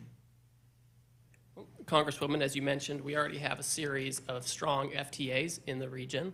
You could have a situation where you upgrade some of these agreements, like with CAFTA. Perhaps you can modernize it and add on new chapters. I know I sound like a broken record, but with Section 301, we put tariffs on China, actually giving preferential tariff treatment to all other kinds of partners relative to China, who's their major competitor. So they should be poised to take advantage of that. They should be poised to take advantage of this preferential tariff treatment relative to China, take advantage of CAFTA, and look at modernizing it, as you might suggest. On a different topic this week, a video from a country called JA Solar leaked where the chief financial officer openly bragged to potential American investors that the company was essentially port shopping to evade the groundbreaking human rights law that was signed into law in 2021, the Uyghur Forced Labor Prevention Act. That bill was designed to ensure strict enforcement of our existing ban on imports made with forced labor, including the systematic use of ethnic minorities for slave labor. In my home state of West Virginia, we have a Customs and Border Patrol Advanced Training Center, and I would hope that preparing to enforce our forced labor law would be a priority at the facility. Do you have any sense of whether the CBP or other U.S. law enforcement agencies have the training and resources to ensure compliance with this law? Well, I could say that they certainly are moving forward on it. I'm in the private sector, and I hear from companies very frequently that they are trying to come into compliance. I think CBP could use additional resources for enforcement. I think it would also benefit the trade to have a better sense of what CBP expects with respect to proving up that you're in compliance and having some kind of a safe harbor where you can actually actively go in and say, here's where I am, here's everything I'm doing, I'm trying to do the right thing under the law. Can you please work with me? I think that would be helpful to CBP. Thank you. I yield back. Thank you, Mr. Smucker. Thank you, Mr. Chairman. I'd like to thank each of the witnesses for being here for what I think has been a really great discussion with a lot of consensus on where we stand with China, the potential threats of China, certainly their goals and what they want to see us accomplish. I do want to go back to some of the discussions the questions that Mr. Panetta had asked in regards to PNTS. And Mr. Greer, I think he asked you this question. You've advocated for revoking PNTR completely. I guess I'd like to understand that a little more. Certainly we want to counter China in every way we can, but the fact of the matter is they're still also one of our largest trading partners. Someone else, I think, had mentioned how complicated the issue is because we have American businesses who rely on China for a market for their products, and we certainly still receive a lot of goods as well. So Can you explain to me what you mean by revoking PNTR? Are you looking for a complete decoupling of trade with China at some point, or what's the practicality of revoking PNTR? So it's hard to imagine a world where we're completely decoupled from China, absent some significant geopolitical event. But before China had PNTR, they were subject to an annual certification under the Jackson-Vanik Amendment, where you, Congress, and the President together, if I recall correctly, had to decide whether or not, it was Congress, you had to decide whether or not China was going to continue to receive most favored nation treatment. And so going back to that situation where China no longer benefits from complete certainty all the time, that brings an element of discipline. Before 2000, before PNTR was granted, we didn't have manufacturers going over to China as much and putting their factories there and exporting back here because they didn't know that they would always have certainty of access to this market. Going back to that situation would discipline the Chinese. It wouldn't raise the tariffs right away. It would put it in your hands to decide on a yearly basis whether you, Congress, think that we should continue to have normal trade relations with China. Have you looked, and again, I'm not disagreeing with what you're saying, just trying to evaluate whether that makes sense. Have you looked at the domestic economic impact, for instance? What impact would it have on the business community and on U.S. jobs? So if you went back to a Jackson-Vanik style yearly amendment, nothing would happen unless you decided, okay? So if you say we're going to go back to a yearly certification, nothing immediately happens to those tariffs. You're still in a situation where you're under control. What happens is you get leverage. The problem we've always had with whether it's China or other trading partners is you, Congress, you've given away a lot of the tariffs over years for a lot of different reasons, good or bad, and you've lost some of that leverage. If you go back to this situation where China on a yearly basis has to yearly get an approval to continue to have the same tariff regime they're enjoying, 301 aside, that gives you leverage with China to try to get the kind of market access behavior that we would want without immediately raising all those tariffs, and you can have that in your pocket if you need to. Thank you. I've also a slightly different question, but somewhat related, of course. But I've heard the comment rules-based system, and I think part of the problem with China is that they choose not to follow the rules that are generally followed internationally. And we have trade tools that are available to us that can be used to counter that, but in many cases, the Biden administration's decision to abandon those tools have left us with very little. And instead, in some ways, the administration has chosen to mimic China's aggressive economic subsidies to promote domestic production. And maybe, Mr. Duesterberg, I'll ask you the question, does that work? What message does that approach send to our allies?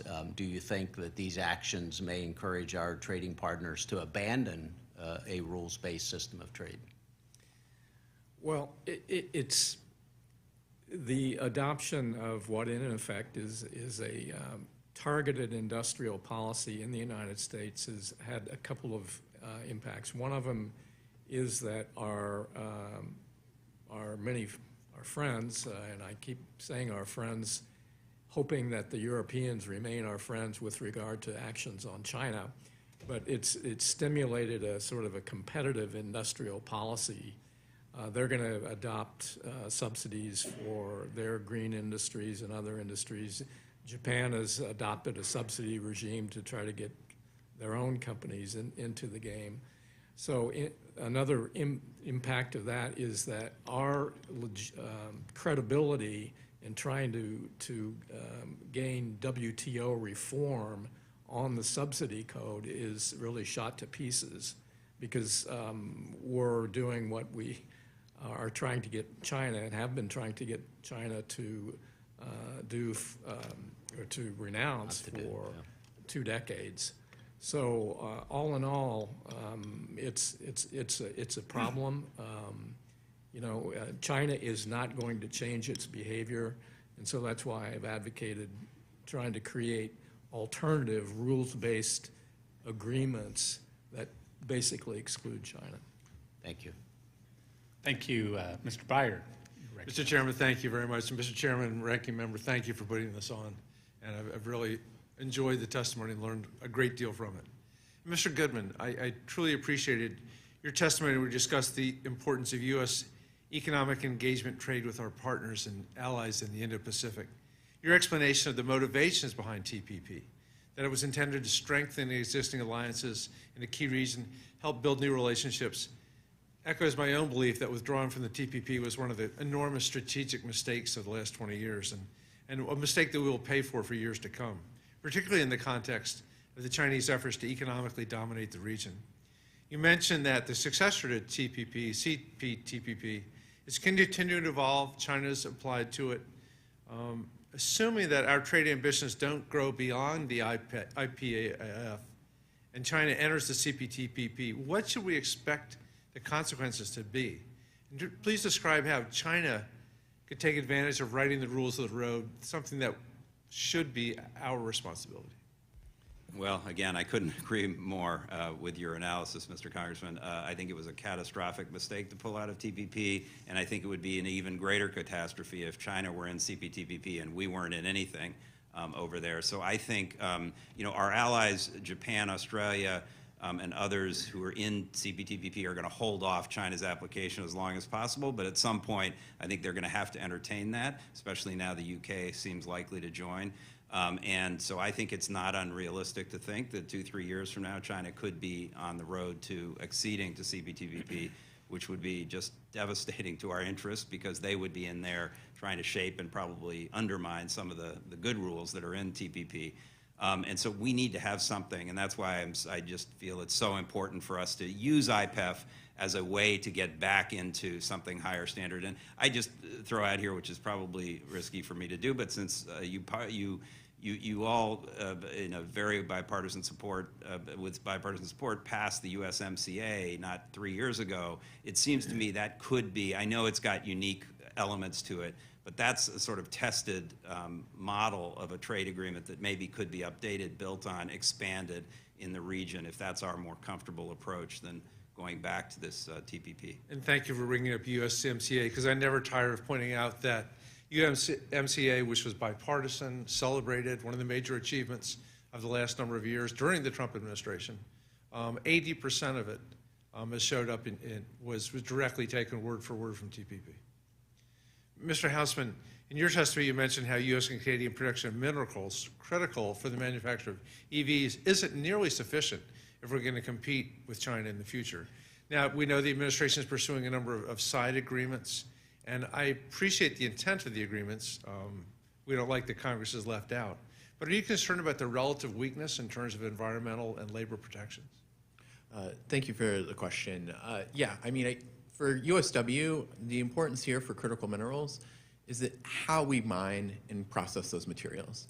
Right now, in Indonesia, where China has invested $16 billion in nickel processing, the environmental degradation there is extreme. Annually, 1,400 workers are injured there and 5 are being killed, but according to Indonesian unions there. Is that really the type of trade agreement or trade arrangement that we want to set up with our trading partners, where we're exploiting workers and allowing them to be killed? Like, this is the kind of system that we need to set up. And this is why I'm so concerned about when we talk about the rules of origin.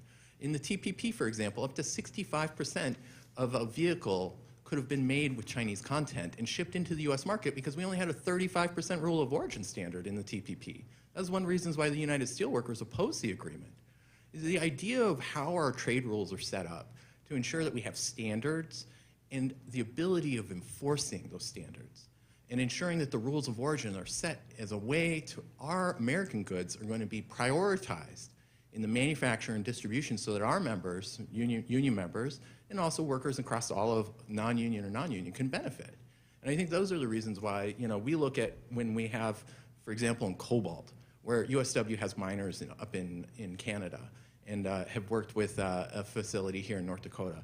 There's nearly 80% of the world's cobalt is processed in China.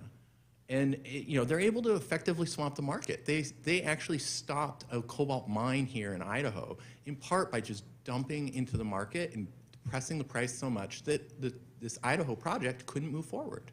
So there are opportunities here, but we're going to have to invest, which I think you're kind of hearing here a bit, is this idea that we need to actually provide a bit of fiscal support and the protections necessary to allow private firms to develop their mines. Great. Thank you. Mr. Chairman, I yield back. Thank you. Mr. Murphy's recognized. Thank you, Mr. Chairman. Thank you all for coming today. It's obviously a huge issue for us in this country. It's obviously clear that China is trying to dominate the world. Belt and Road Initiative, economic coercion, predatory trade practices, espionage, balloons, police stations. We can go on and on and on. All wars are not kinetic. And it's obviously that this is a war of attrition, if you were, as far as trade goes. America's suffering because of it. The farmers, manufacturers are being cheated. 2018, Commerce Department found under 2 separate cases that Chinese exporters had significantly undersold and subsidized cast iron soil pipe and cast iron fittings in the United States. 1. At the same time, AD/CVD duties were being imposed to counteract China's unfair trade practices, but U.S. businesses had to devote extensive time, money, resources toward remedies under U.S. trade laws that are still supposed to be designed to hold those accountable. And even when relief is granted, China and other trade partners commonly engage in evasive tactics to avoid penalties. They just move around. It's whack-a-mole. And we're losing the global contest at the expense of U.S. taxpayers. So let me just shift to the China solar issue just for a minute. In spite of all that we've discussed, and I'm sure that the Biden administration is cognizant of what's going on, the President issued an emergency declaration to allow imports of unfairly traded solar products from China into the U.S. with no additional tariffs for 2 years. That hadn't been done since 1946 when President Truman brought in wood so we could build houses after World War II. Mr. Greer, I'm an original co-sponsor of the bipartisan resolution of disapproval, which would reverse the administration's emergency declaration that suspends these tariffs on Chinese solar products that are circumventing U.S. trade laws through 4 other countries.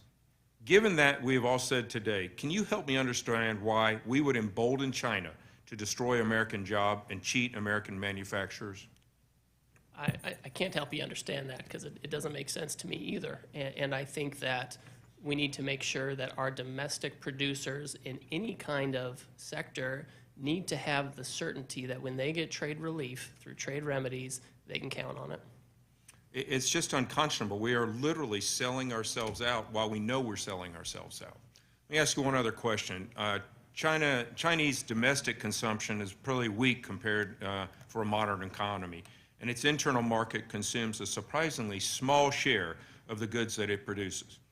It has relied on the U.S. consumers for growth in its export-oriented growth strategy. In other words, we're the ones paying, and their own people are not buying.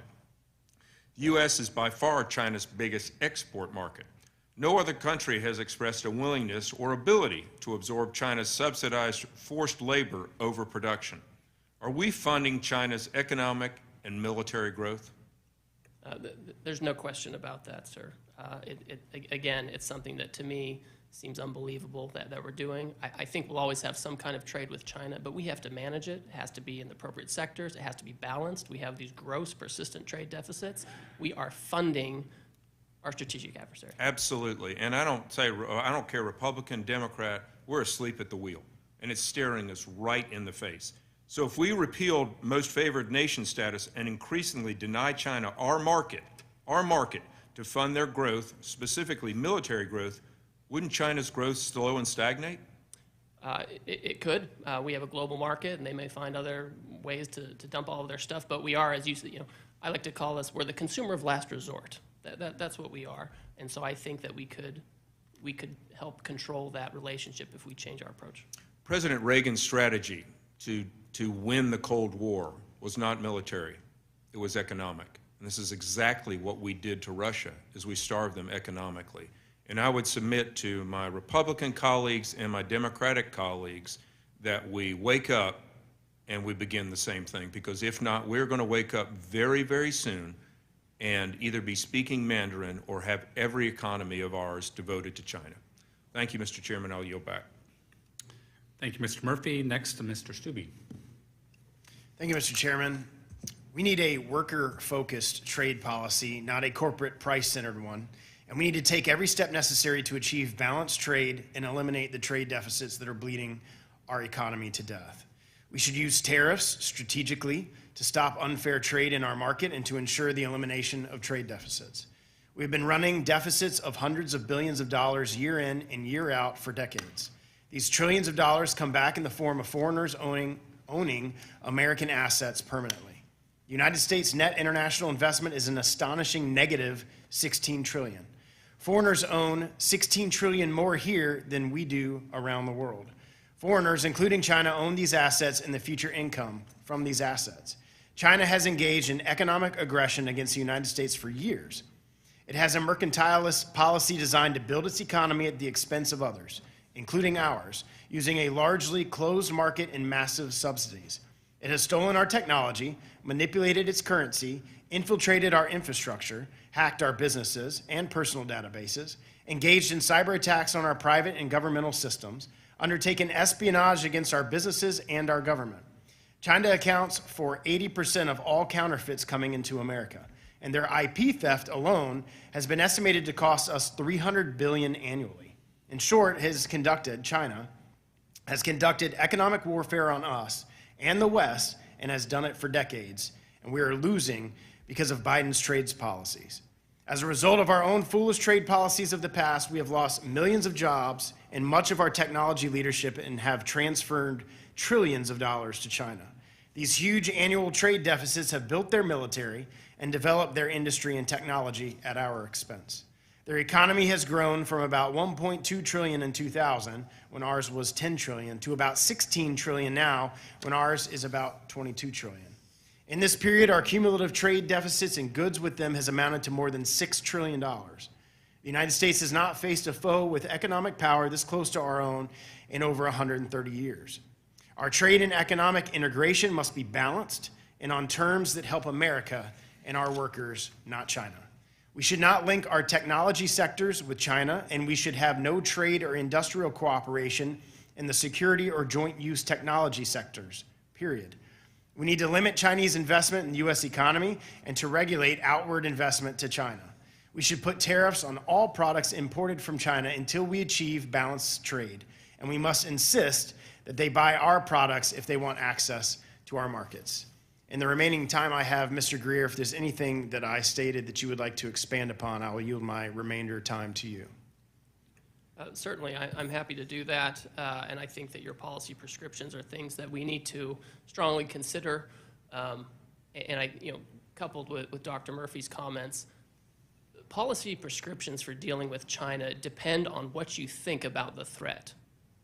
So if our premise is China is a threat, they're a generational challenge, we think that they are preparing for military conflict with their neighbors or heaven forbid, even us.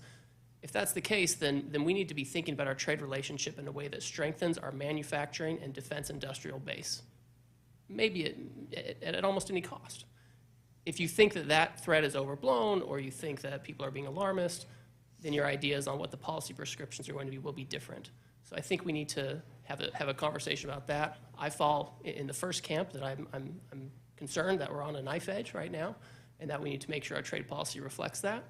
But I think we need to talk to China. I think we need to be clear with them. I think we need to set ground rules. I think we need to do enforcement so that we can avoid that kind of situation, that we can have a strong base. The strongest thing we can do for our allies is have a strong industrial base here in the United States and be the arsenal of democracy.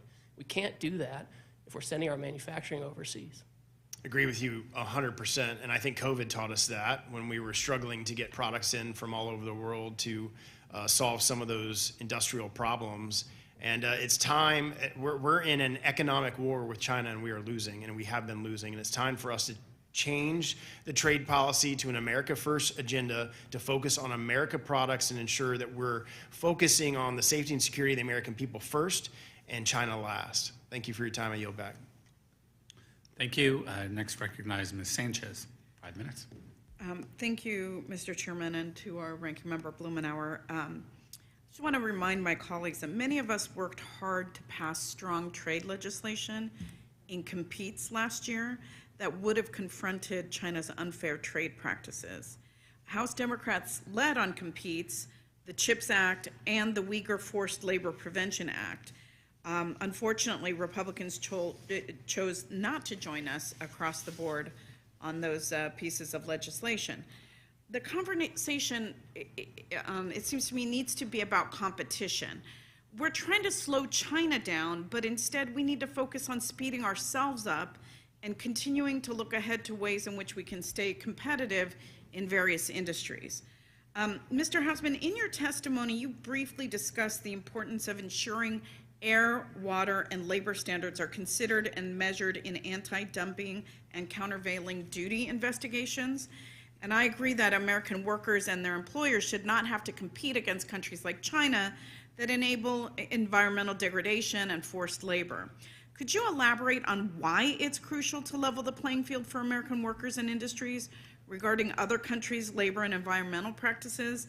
And do you have an example of how considering these factors would play out in anti-dumping or countervailing duties investigations? Sure. Thank you for the question, Ms.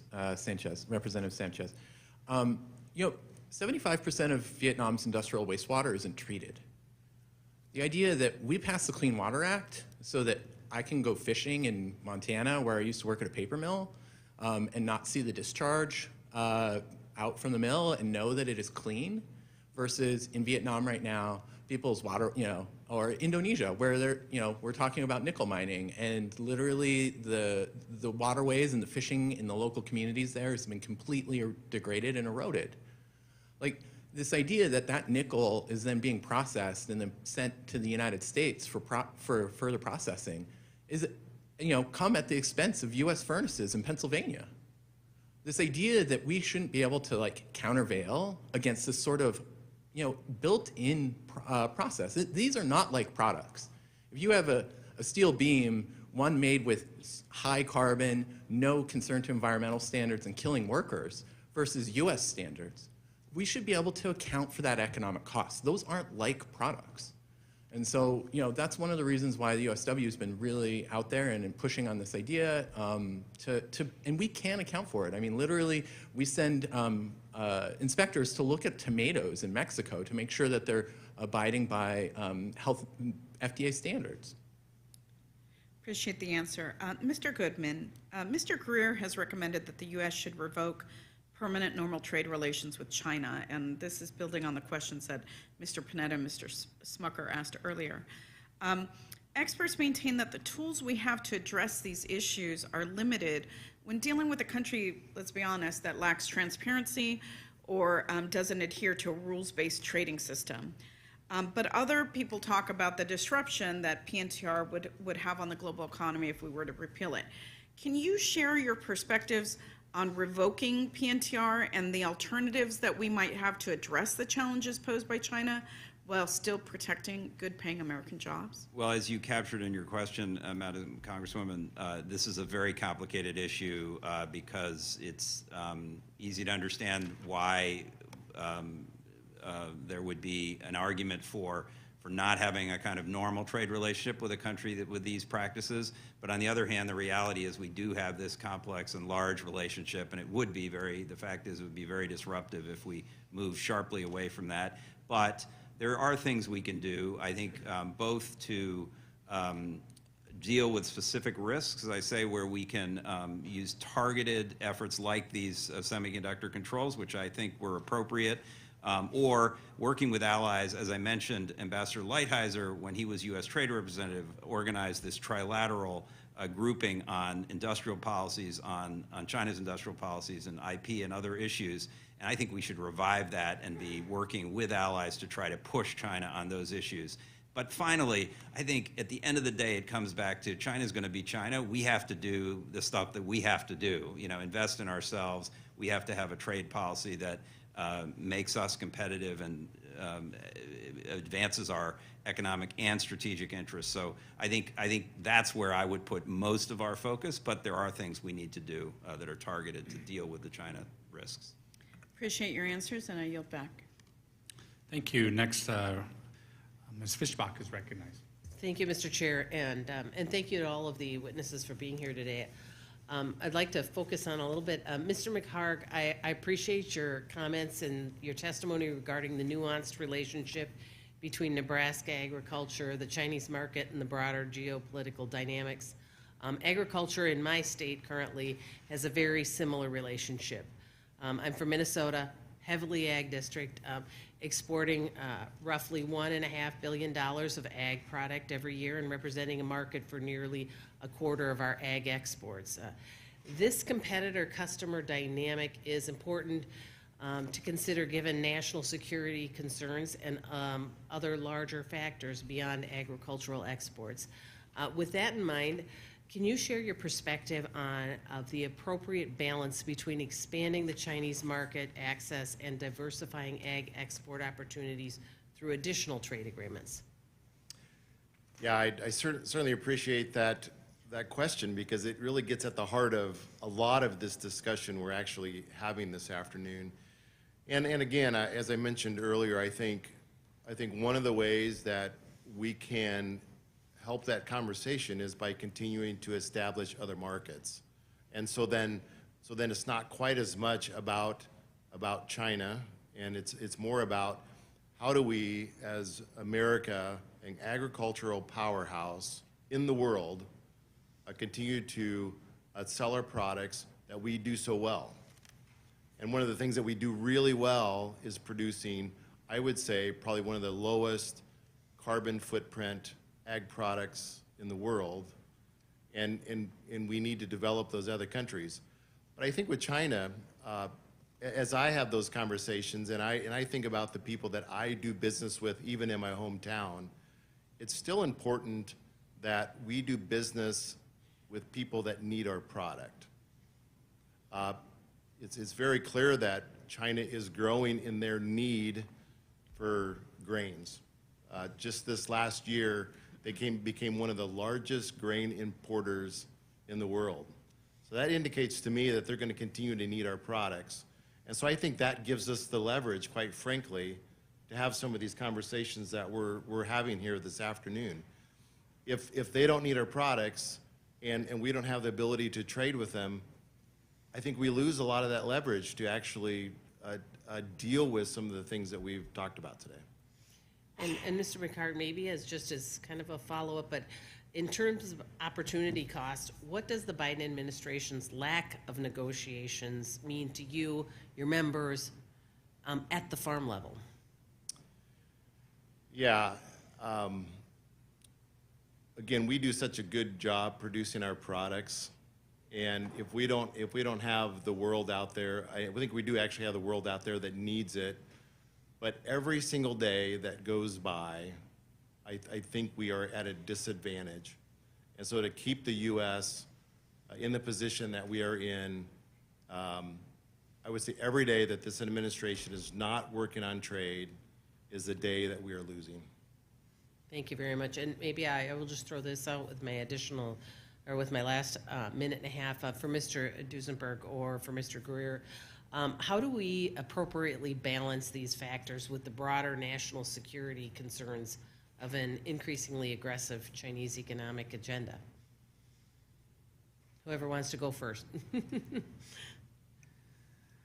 Well, it's awfully clear that China has benefited from acquisition of U.S. technology, and much of what they have done in terms of developing and advanced military capabilities has been at the expense of U.S. producers, but also it's a result in some part of Chinese ability to access American technology and know-how through access to the American academic system. They send 300,000 or 400,000 students over here.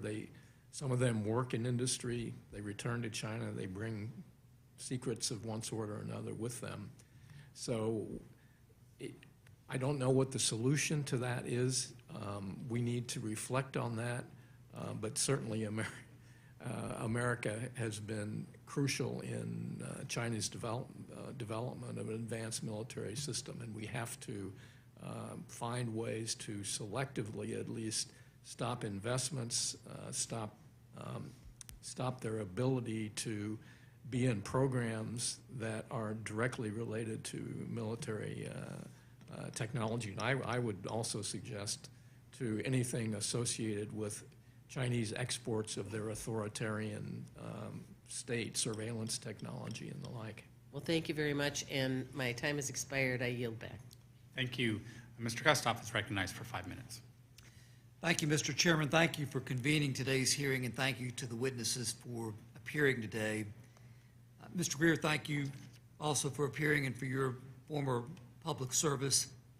If I can to you, I'd like to talk about intellectual property theft, and I know that other people, including Congressman Buchanan, have talked about that and talked about the study that showed that Chinese IP theft has cost our country anywhere from $225 billion to $600 billion a year. And I know that's a big span, and those numbers are a little expansive, but the fact of the matter is it's substantial. If I can, Tennessee is home to one of the last manufacturers of charcoal barbecue grills in the U.S., the Mako Corporation, M-E-C-O.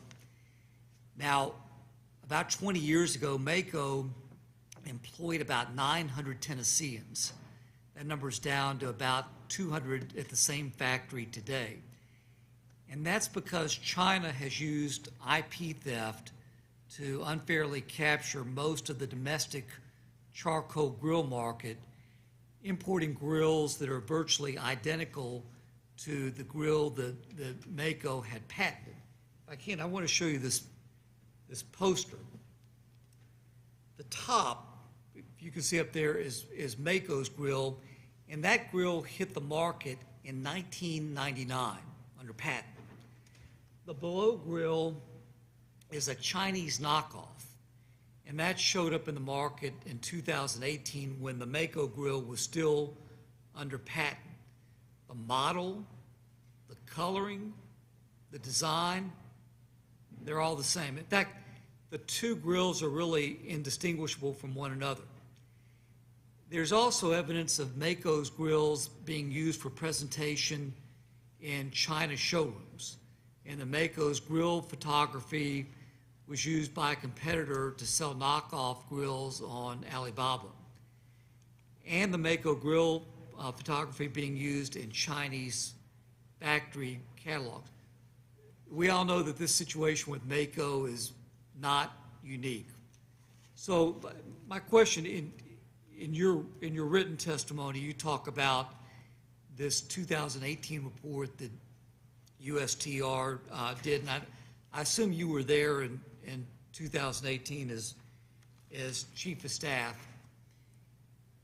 If you were still there today, based on the report, and assuming that what I've represented to you is correct, which it is, what tools in the arsenals at USTR would you propose that we take advantage of to either punish or push back the Chinese? There are two things I would do off the top of my head, and I could probably think of more if you give me a few minutes.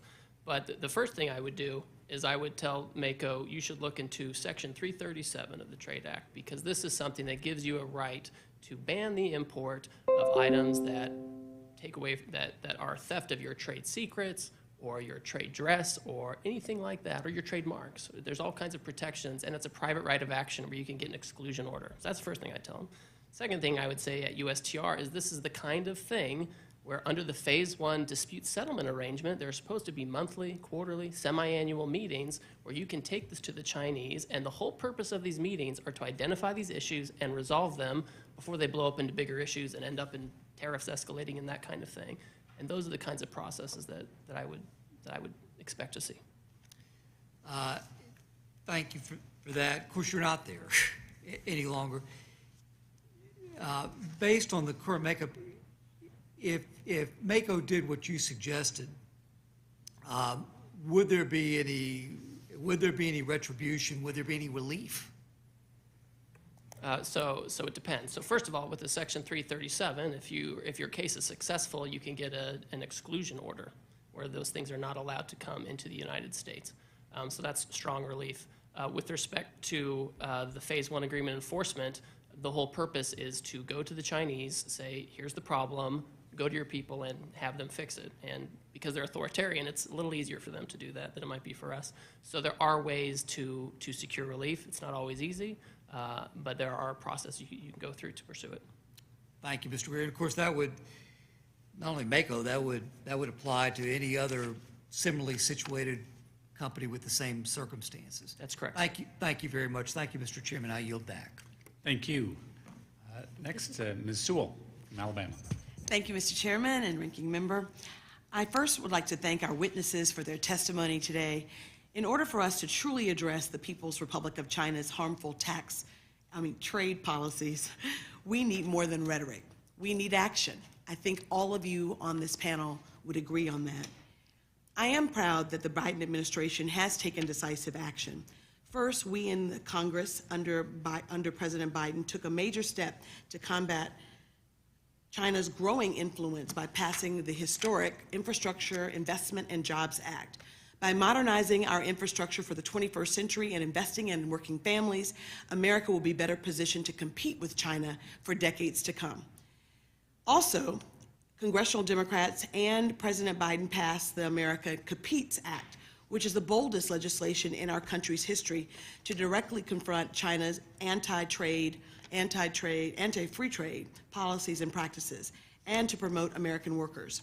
As we've continued to advance a worker-centered trade agenda, Congress must be more active in combating China's anti-free market practices and ensure that our steelworkers can compete on a level playing field. That is why I will soon be reintroducing the Leveling the Playing Field Act 2.0. This bipartisan legislation will modernize our anti-dumping and countervailing duty enforcement laws to push back against China's Belt and Road Initiative, combat China's circumvention of U.S. laws, and target repeat offenders. These are common sense bipartisan solutions to protect American workers and get tough on China's free market practices. Moreover, today I am joining my colleague, Representative Bose, to introduce the bipartisan Fighting Trade Cheaters Act, which will increase civil penalties for fraudulent and grossly negligent violations of the U.S. trade laws. These two bills are concrete examples of legislation that will directly combat People's Republic of China's illegal trade practices, and I hope that my colleagues on both sides of the aisle will sign on to the bills and, more importantly, get them passed. Mr. Hausman, can you expand on the steelworkers, on how the steelworkers have been impacted by some of the current loopholes in the anti-dumping and countervailing duties laws? And do you think that the passage of the Leveling the Playing Field 2.0 would be helpful to steelworkers and other workers in my district and across the United States? Thank you for the question, Representative. Yeah, United Steelworkers were strong supporters of Leveling the Playing Field Act 2.0 in the 117th Congress, and when the bill is introduced, I'm pretty sure we'll endorse again. And one of the reasons is, for example, tire workers. You know, we represent, we're the largest union in tire manufacturing. We represent over half of domestic passenger vehicle light truck duty tires. And we've had to do 5 anti-dumping and countervailing duty cases, including 2 on PVLT. The first one was against China, successful. We hands down proved that 50 million tires were coming into the market, and just dumped at low costs, just to kind of capture market share and negatively impact. We lost 5,000 workers in that industry during that period of time. We were successful there, but then 3 years later, the union had a few years later. The union had to put out another AD/CVD case, and we saw imports rise very quickly from companies that also, quite frankly, have parent companies that are based in China, and so they just basically shifted production to third-party countries and just started shifting and putting those tires back into the market. We filed that case. And we're successful in that anti-dumping and countervailing duty case as well. But it would have been easier with your Leveling the Playing Field Act 2.0. These successive cases, and particularly third country subsidies from China, are key items to address. And then, the union is familiar with the Fighting Trade Cheats bill, which was introduced by Senator Brown and Tillis over on the Senate side. Look, we think the idea of enhanced penalties for bad actors is a right idea. I mean, the idea that these importers continuously evade and break the law. Like, for example, there's been 3 IEPA requests, investigations that have found evidence of Chinese-owned company operating in the Dominican Republic, where they brought in aluminum extrusions and transshipped through the Dominican Republic to avoid duties. Multiple cases now. We should be able to attack and address those sorts of repeat offenders and repeat importers and provide meaningful penalties and potentially knock them off the list from being able to import. Sorry, Thank you. Thank you, Mr. Chairman, and thank you so much for allowing him to go a little bit over. And I would encourage my colleagues on both sides of the aisle to look into both of those bills. Thanks. Thank you very much. Again, thank you to our witnesses for participating here today. I think a timely discussion, one that focuses on solutions as well. So thank you for sharing your expertise, your insight, your ideas and solutions. Please be advised that members have 2 weeks to submit written questions to be answered later in writing. Those questions and your answers will be made a part of the formal hearing record. With that, the subcommittee stands adjourned.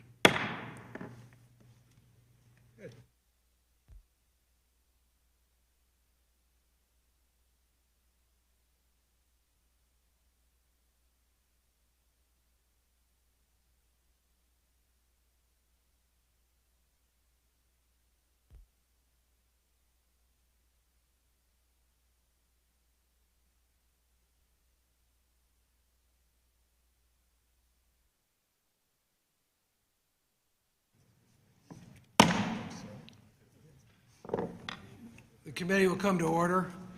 Thank you all for being here today. I'm excited to kick off the work of the Ways and Means Health Subcommittee for the 118th Congress with today's hearing about unaffordability of health care in America. 13 years ago, the